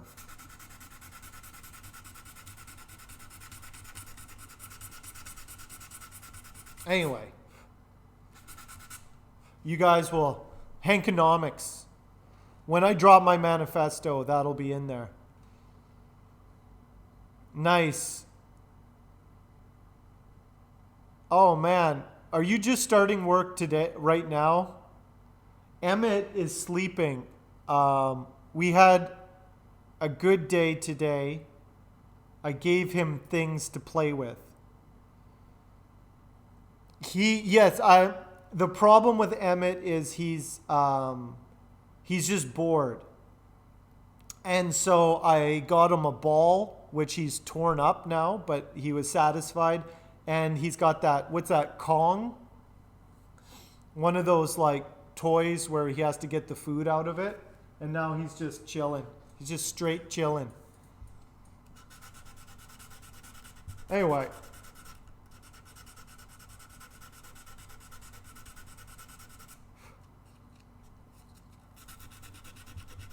Hank Bud Enterprises. When my ruthless corporation takes the world stage, no other guitar companies will survive. For Hank Bud Guitars to win, everyone else has to lose.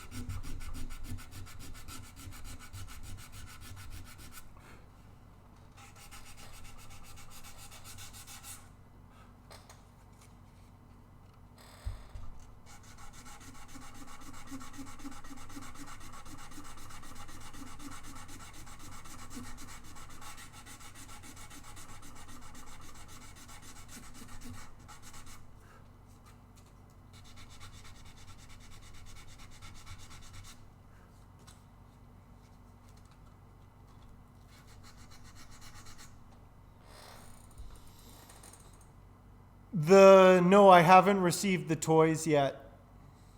A bunch of stuff a couple days ago. I thought they would be there. No, I didn't receive any toys. I got the harness you sent and the all the other things, but I didn't get the toys. So many sticks. That's one thing. Emmett doesn't go after the guitars, which is really good. Emmett will not. If it's on a table, he knows he's not supposed to have it. If it's on the floor, he'll go after it. Nice. Emmett has destroyed all of his beds. Yeah.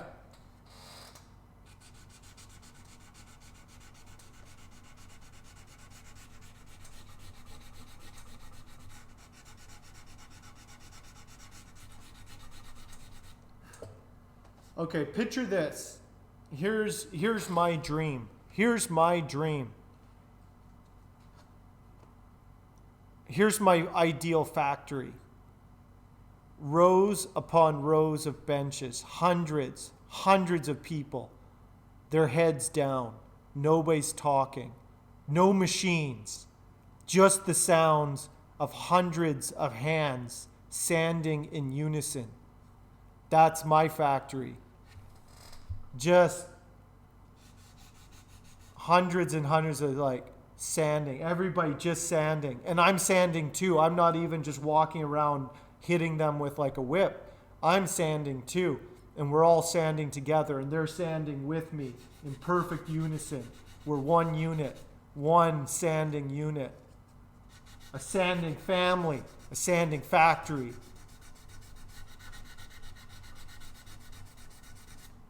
People will be like, Mr. Honk, may I go home to my family now? And I'll be like, why would you want to go home?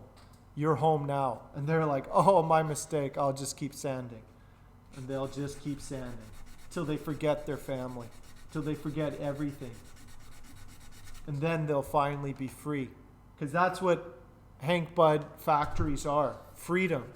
Freedom from all the stresses in your life. You don't have to worry anymore. You can just sand. Sand yourself free, everybody.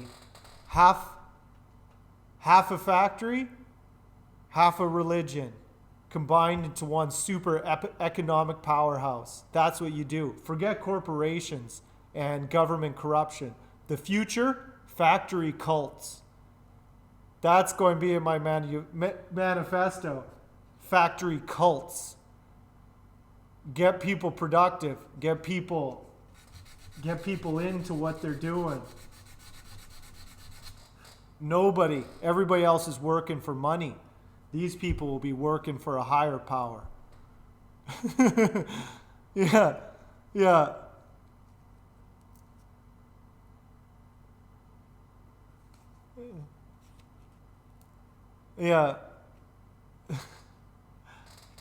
You guys just don't realize my dream. You'll all be sanding in one of my factories eventually.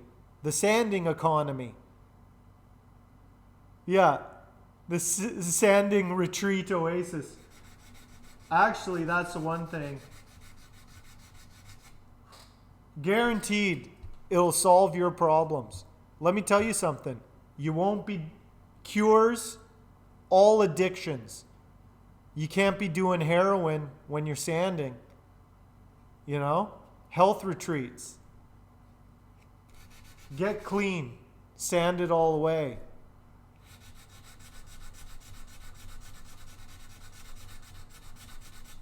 Celebrities will pay thousands and thousands of dollars to come to my retreats to solve their celebrity problems.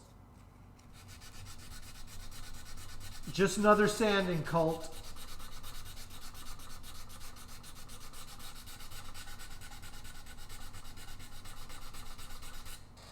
All those suckers like Ram Dass from the 60s, all those guys, they all thought meditation and acid would get enlightenment.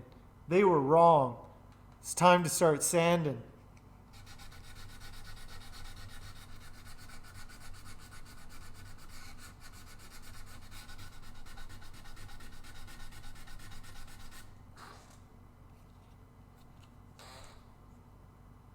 Yeah, the Hank head, there'll be a Hank head. Statues everywhere. It should be on an island, probably. Yeah. If that sandpaper isn't completely worn.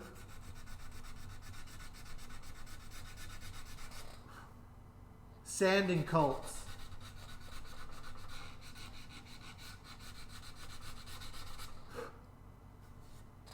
Did you guys see that documentary Wild Wild Country with Osho? Where that guy, that East Indian guru started that cult and moved to Portland. Not Portland, Oregon. Moved to Oregon and started his cult town there, and then things just got wacky. Very interesting documentary. Anyway, I found it very inspiring.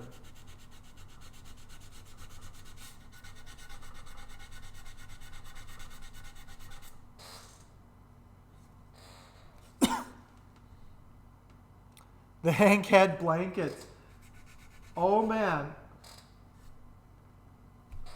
You just wait, Nifty. There's going to be something in my merch store that ties into what you just said. Wait and see. Wait and see. Hopefully this Friday I'll get it launched. Yeah. Yeah, if they get the shakes, they can sand. Even if you're like in horrible withdrawal, you can always sand. It's the perfect remedy.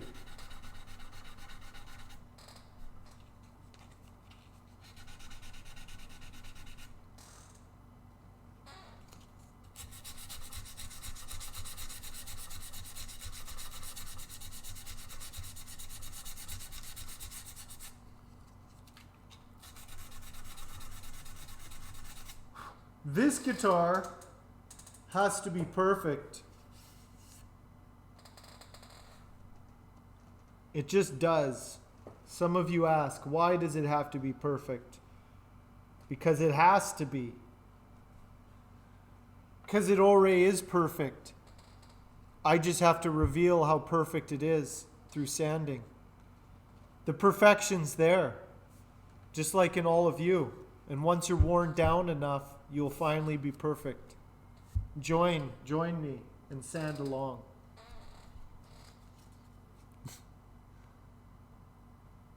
The rebels will demand 12K. Well, that'll be the rival cult will be the Mellows 12K. You know, we'll all have our sanding cults. It's all turning into a sanding cult at this point.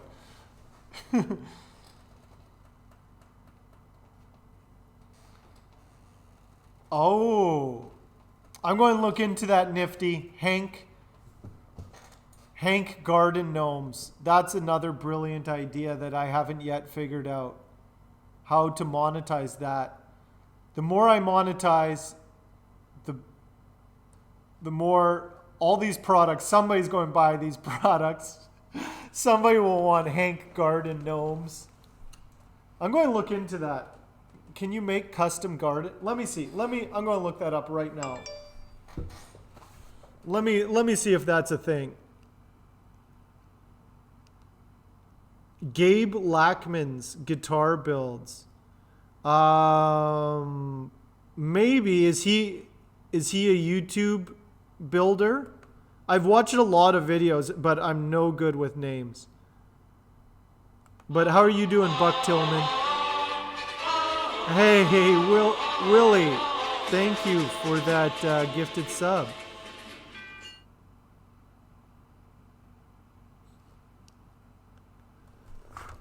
Yeah, you'll put one out as a decoy. Let me see. I gotta see if I gotta see.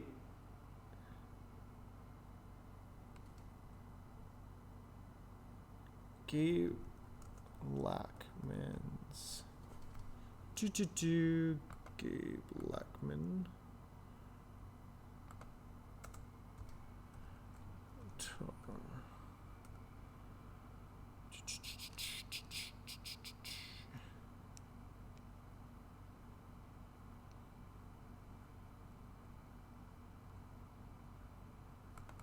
Let me see here. Custom lawn gnomes. Let's see if we can. Is there custom lawn gnomes? Can we get custom lawn? Custom garden gnomes. Yes, this is a thing. Custom personalized garden gnomes. Yes. Dollars to you. Okay. They're $100. But yes, I can make custom garden gnomes. Yes, we can. Yes, we can. Yes, we can. Forget guitars. Forget guitars. Forget them.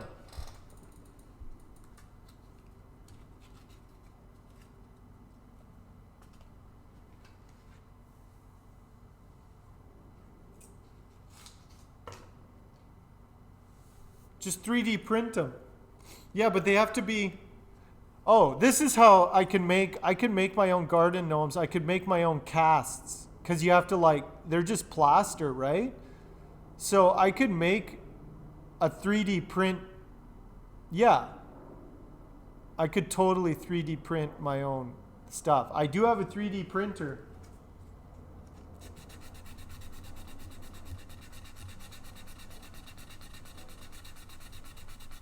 And then I can just make the casts and pour them.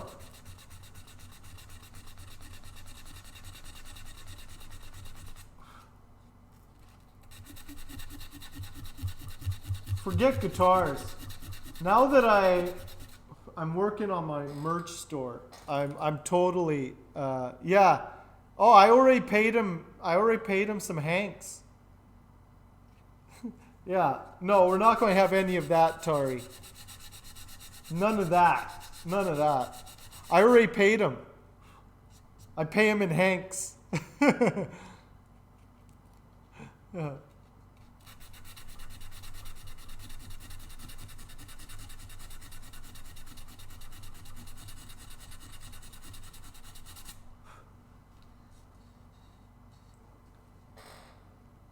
Actually, the epoxy did fill a lot. A bauble bud. A bauble bud. Yes. Yes.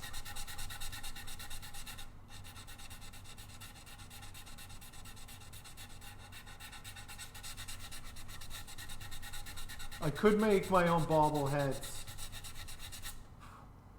So it's actually, now that I'm learning how to plug all that stuff into a website and stuff, it's like if you can find like some website that like makes the thing, then you can plug it into your e-commerce site, and it's fairly, it's not like super simple, but it's like you can totally do it. Just become a merchant. I'm way better at selling cheesy garbage than I am about beautiful guitars. I don't know why. I'm way better at coming up with like merch ideas.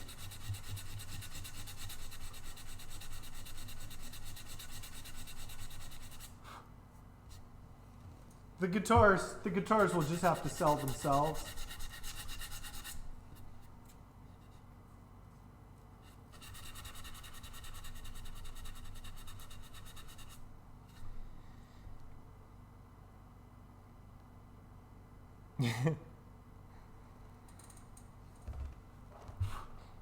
Some children will find it comforting, Tari. The Hank Bud Nightlight. Bauble buds of all the luthier uprising luthiers. Yeah, we do. Yeah, we do, Megan. Yeah, we do. Collect them. Collectibles. Luthier collectibles. Yes. Yeah, I saw Hufschmidt. Hufschmidt makes his own resin plectrums that do pretty well. Because that's the thing is like, yeah, like it has to be a plectrum. The wood is too thin to do like a 1 mil guitar pick, but definitely if it's thicker, you could do a plectrum out of wood.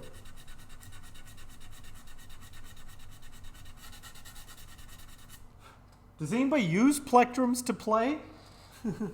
Who's buying all these plectrums?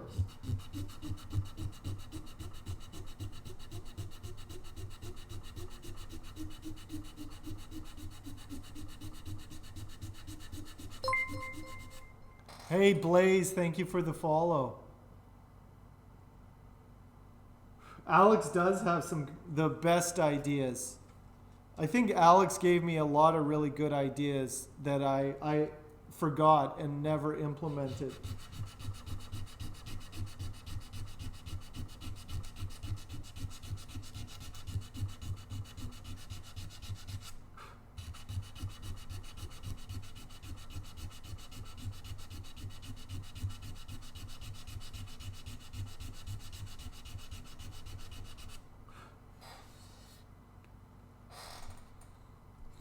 Anyway, I'm going to launch my thing on Friday, like adding the HB logo to my hat. I got it. I have the stuff coming online, Alex, this Friday. I got hats. I got all the things. I got trucker hats. I got all the things. Finally. But, you know, it took a while. All the things are finally coming online. You guys just wait. Wait and see. Man, this epoxy. It's a real pain. But at least it filled the pores.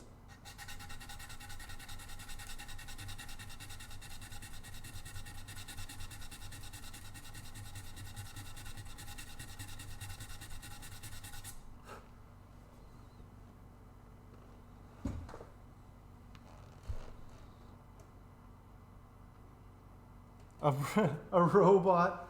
I think I would rather build an AI talk bot with a virtual avatar that can just stream and sand when I'm not on, so that there's always a virtual avatar that people can sand along to. That's what they need.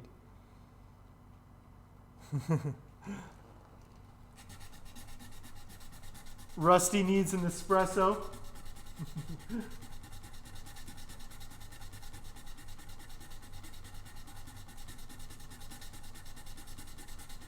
Oh man, that reminds me, I never made an Emmett emote.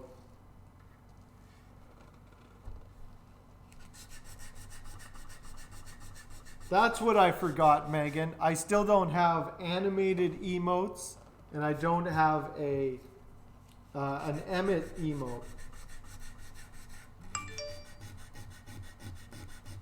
I've been slacking, but also working, but also slacking at the same time. How can one work so hard and still feel like they're slacking off?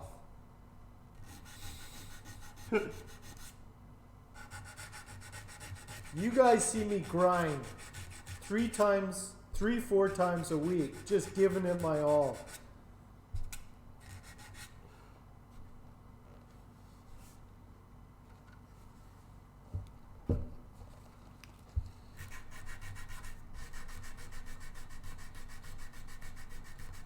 Just giving it my all.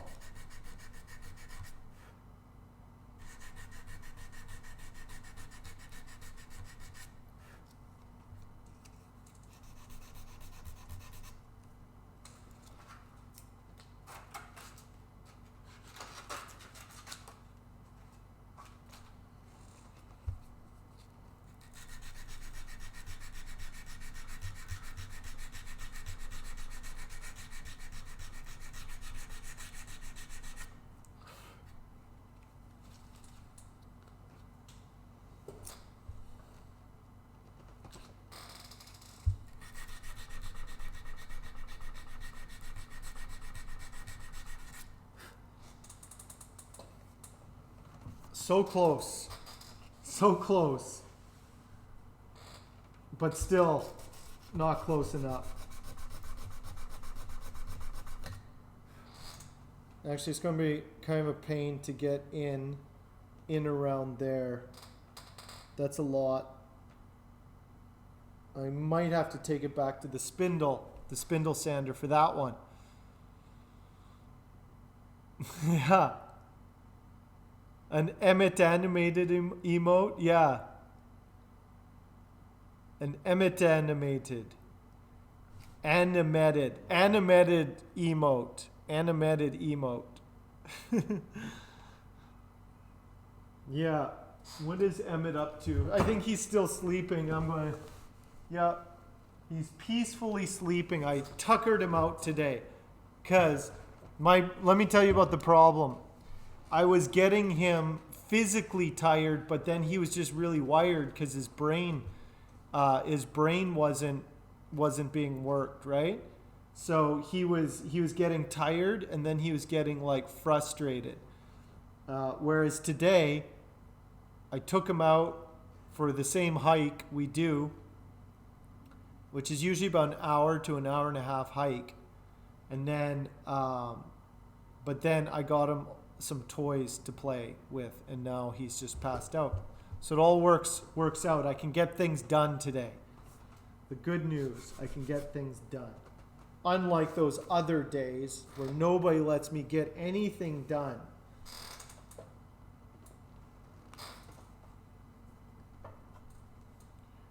Anyway.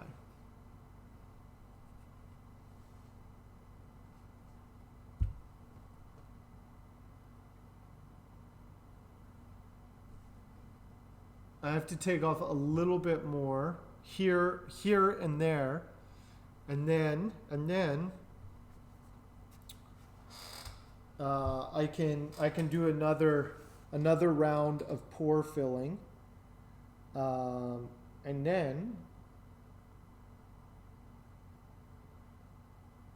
I can start spraying this. So I should be able to start spraying this hopefully by Friday. Should be good. Oh, Megan, are you still there? I cut out this guy today. This is the Turkish walnut. For those who haven't seen it,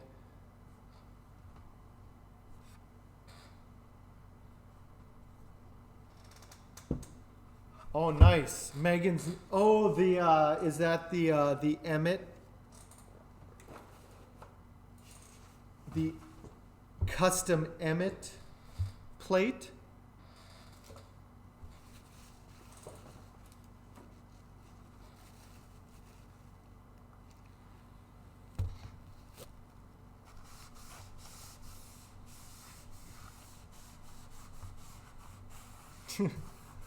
I think Emmett could handle one of those things.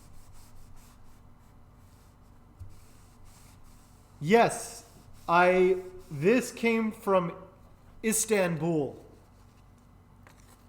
which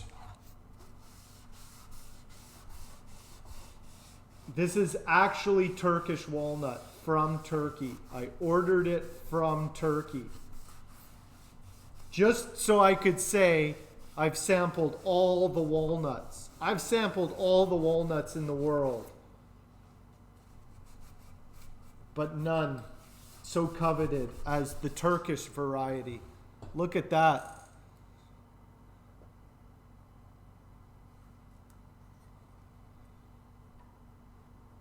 There is the Turkish walnut. That camera doesn't do it justice. This camera, it's weird. Sometimes, hey Bosley, thank you for that follow. Sometimes this camera, it looks way better under this camera. I don't know why. It just gets the figure better. Yeah, so Tari, all English walnut or European walnut is actually Turkish walnut but it actually all comes from Persia. But it's more common, modern times they call it Turkish walnut. All comes from there. So this is the same species as English walnut, but for some reason doesn't look the same. Probably due to climate conditions.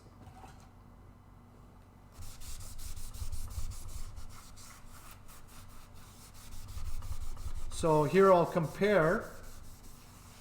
So this is Turkish walnut from Turkey. And this is English walnut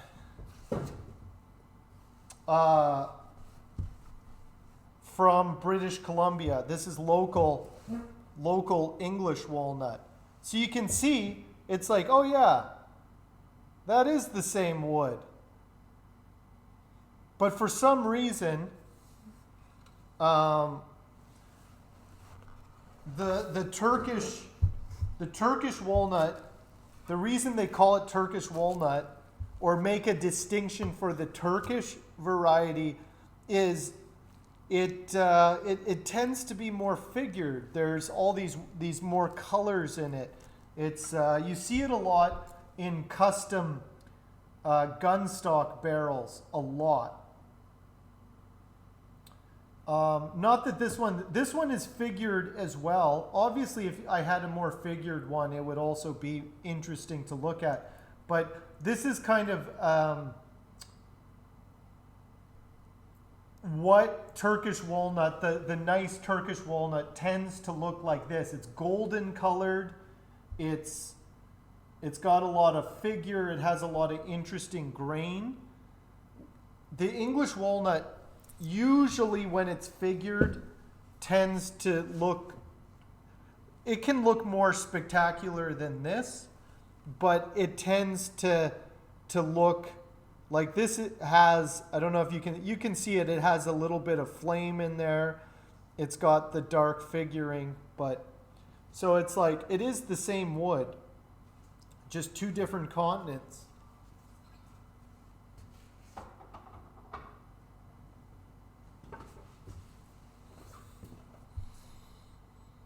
An edible hazelnut guitar, the Nutella.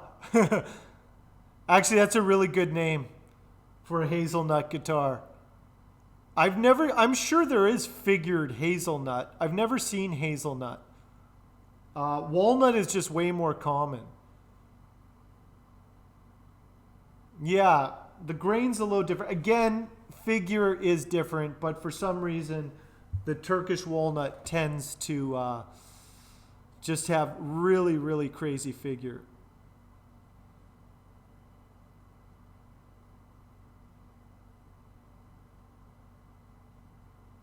Yeah. Yeah, the breeding of show dogs has really messed up genetics. It's made a lot of dogs like permanently like kind of messed up.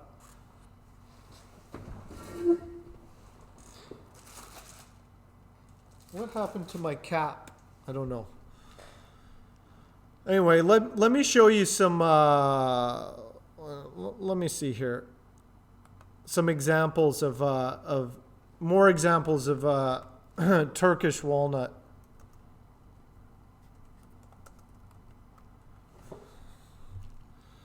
It can sometimes even look a lot like Claro, like really highly figured Claro walnut. And that's another interesting thing. Claro walnut comes from California, again, where it's hotter and drier.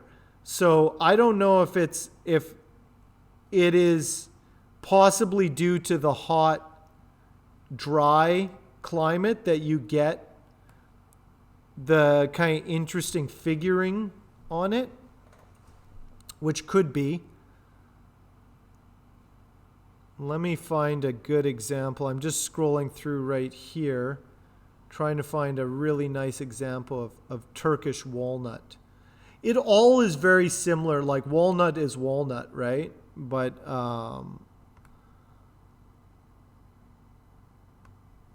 here we go.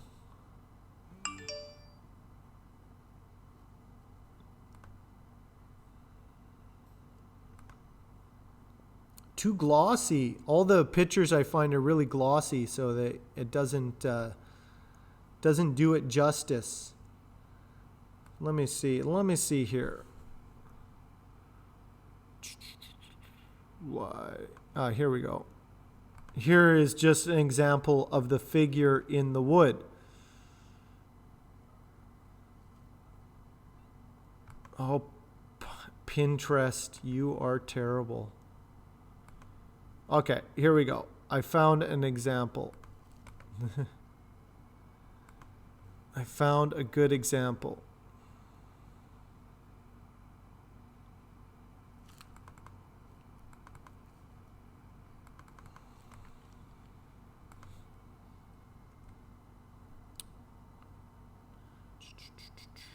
Let me see.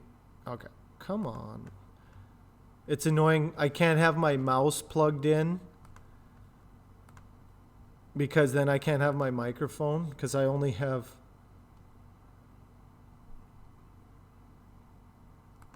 Okay. Okay, there we go. Finally. Okay. Here's examples of Turkish walnut and the kind of grain and figure you get in it. I'll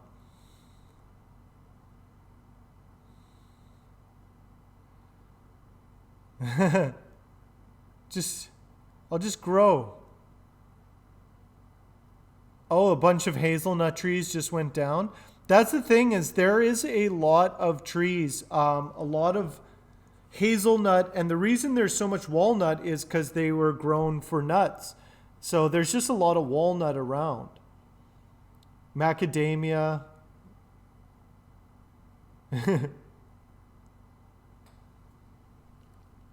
Yeah. Yeah, I need more USB outlets for sure. Anyway, here's an example of like Turkish walnut figure. And it's got really nice those black lines with the fig flame. I think what makes the Turkish walnut very appealing is that you get those black grain and you get all the figure you would. It just gives a really quilty look when you get those dark grain lines and you get that flame on figure on top. You get that in black walnut too. The nice thing with black walnut is you get the sapwood as well. But anyway, all the walnuts. I have now sampled all the walnuts in the world. This was the last one. I hadn't worked with Turkish walnut. I wanted to see what it was all about. It's a walnut for sure. It's basically English walnut, just highly figured. Yeah, so I can say I've sampled them all. English walnut, Turkish walnut, black walnut, Bastogne walnut, Claro walnut, Australian walnut, which isn't even a walnut. They just call it that for some reason.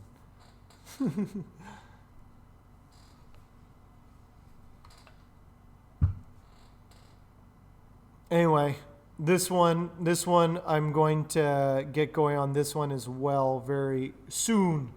Get this one ready to go. I'll probably be working on this one over the next week. I'm not going to really touch this one until I get the burl one ready to be sprayed, because then I'll need something to work on, because I'll spray that, have to let it sit for a while, let it cure. So I kind of need something to work on in the meantime. So this will be another showpiece, guitar.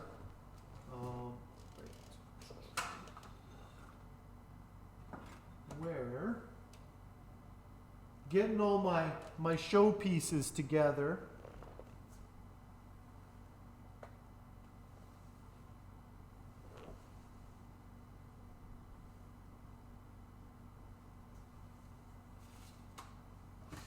I just want to check. I haven't even checked Where is it? Why can't I find nothing? I can't not find nothing. There it is.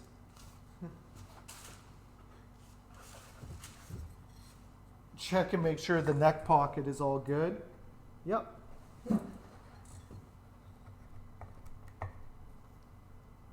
Nice and tight. It's really tight. That's good. Okay. That one's actually tighter than the other one. That one. I'm going to have to cut a test neck. I changed my pocket a little bit, and I'm going to have to change a little bit of the neck profile with that, because I just wanted it. I felt like it was just needed a little bit of an adjustment. Spalted birch can also look nice. Yeah, spalted birch, poplar burl looks really good for cheap woods, cheap local woods. There's a lot of woods that kind of get overlooked. Specifically, poplar and birch are considered, you know, low-grade pulp woods, but they can work for guitars. I've seen it done. It's just, that's the thing when you kind of get into the, you know, like we're kind of talking about how most people don't really appreciate the natural woods, but in a way, when you get too elitist about your wood, then you can kind of disregard certain woods that are like, oh, totally usable, but it's like, oh no, I don't use birch. There's a builder in Quebec, manufacturer, and he uses birch because he only uses local woods. So it's maple and birch and walnut, you know?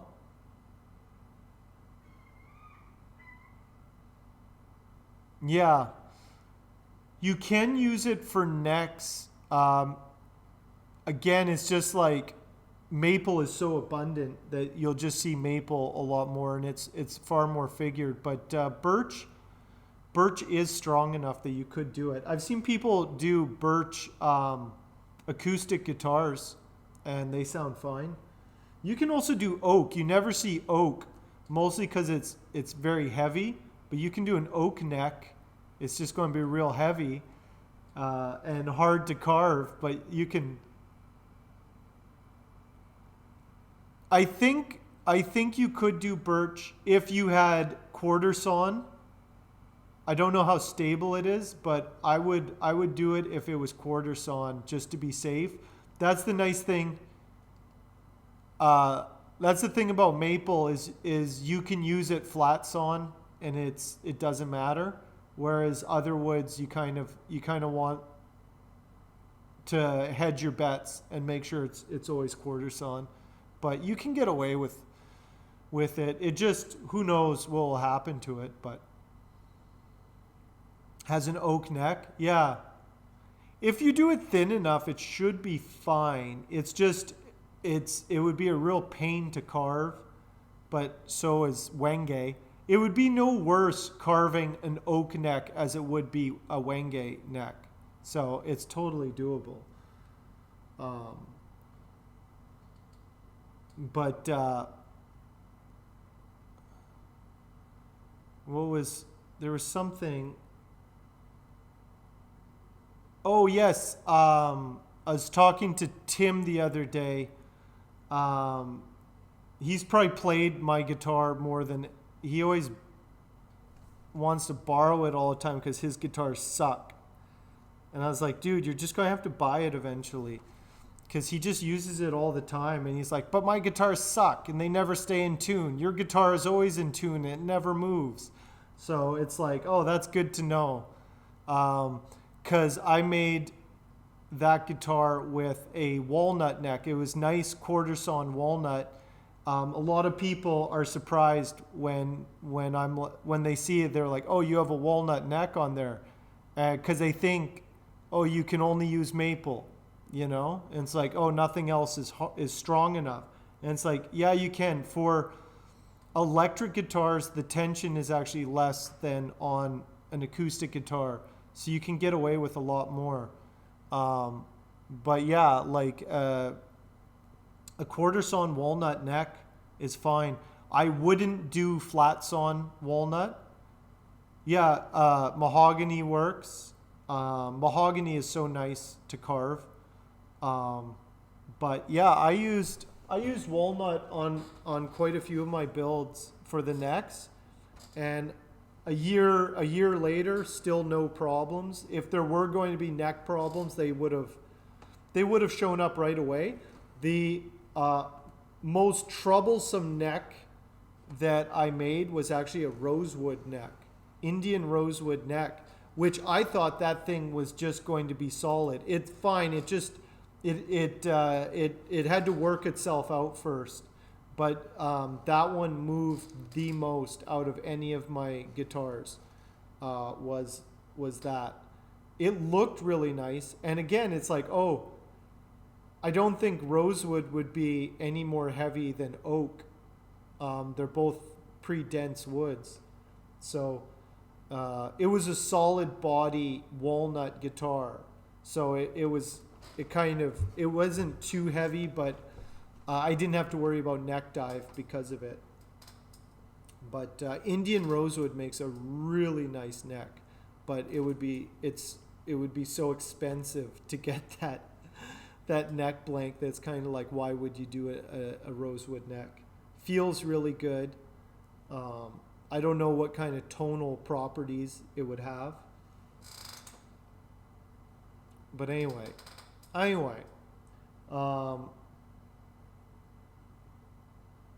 I think I'm going to shut down for the day. I'm going to have a nap and then get back to work. I had to get up early today, but I still have more things I have to do. I have to get some of those coats on before I go. So I'm going to shut down. But I'll be back on Friday. I gotta be in peak form for Friday, Saturday. Rage is coming up on Friday. NATO wood. What is NATO wood?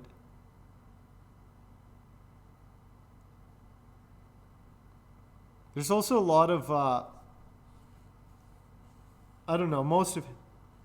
I gotta be in tip-top shape for sure. But this is coming along. I'm happy about this guy. This guy's looking good.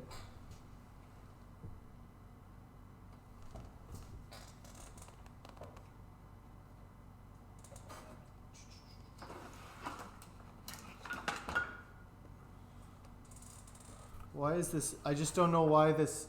Oh, I think that neck pocket. I know why that was so tight. It was tight because that thing, I was spraying finish on that thing, so it's covered in finish. I was like, why is that neck? Why is it so tight in there? This is good. That neck pocket fits. So this one, I'm not doing anything weird on this one. This one's is just getting standard 25.5-inch scale length. The only thing interesting about it is the wood. I'm not doing anything, any weird thing with this. This one's going to be super standard. Okay, Karen, Tari, Nifty. Wood from Mora trees. Interesting. Well, I think who's on right now? Let's see. I am fading. Who's on right now?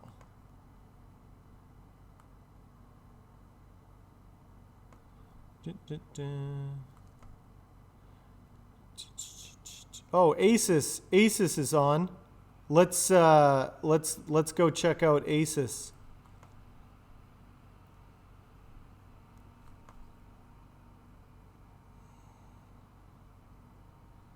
let's raid into Asus. Everyone knows Asus. Let's keep that rolling. Okay. Megan, you have a good evening as well.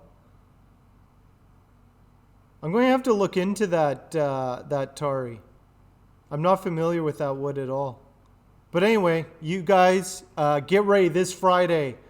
2 days of streaming, tele build, Rage Guitars in person. You're going to have Hank fatigue by the end of it. I promise you that. So we'll see you then. Bye for now.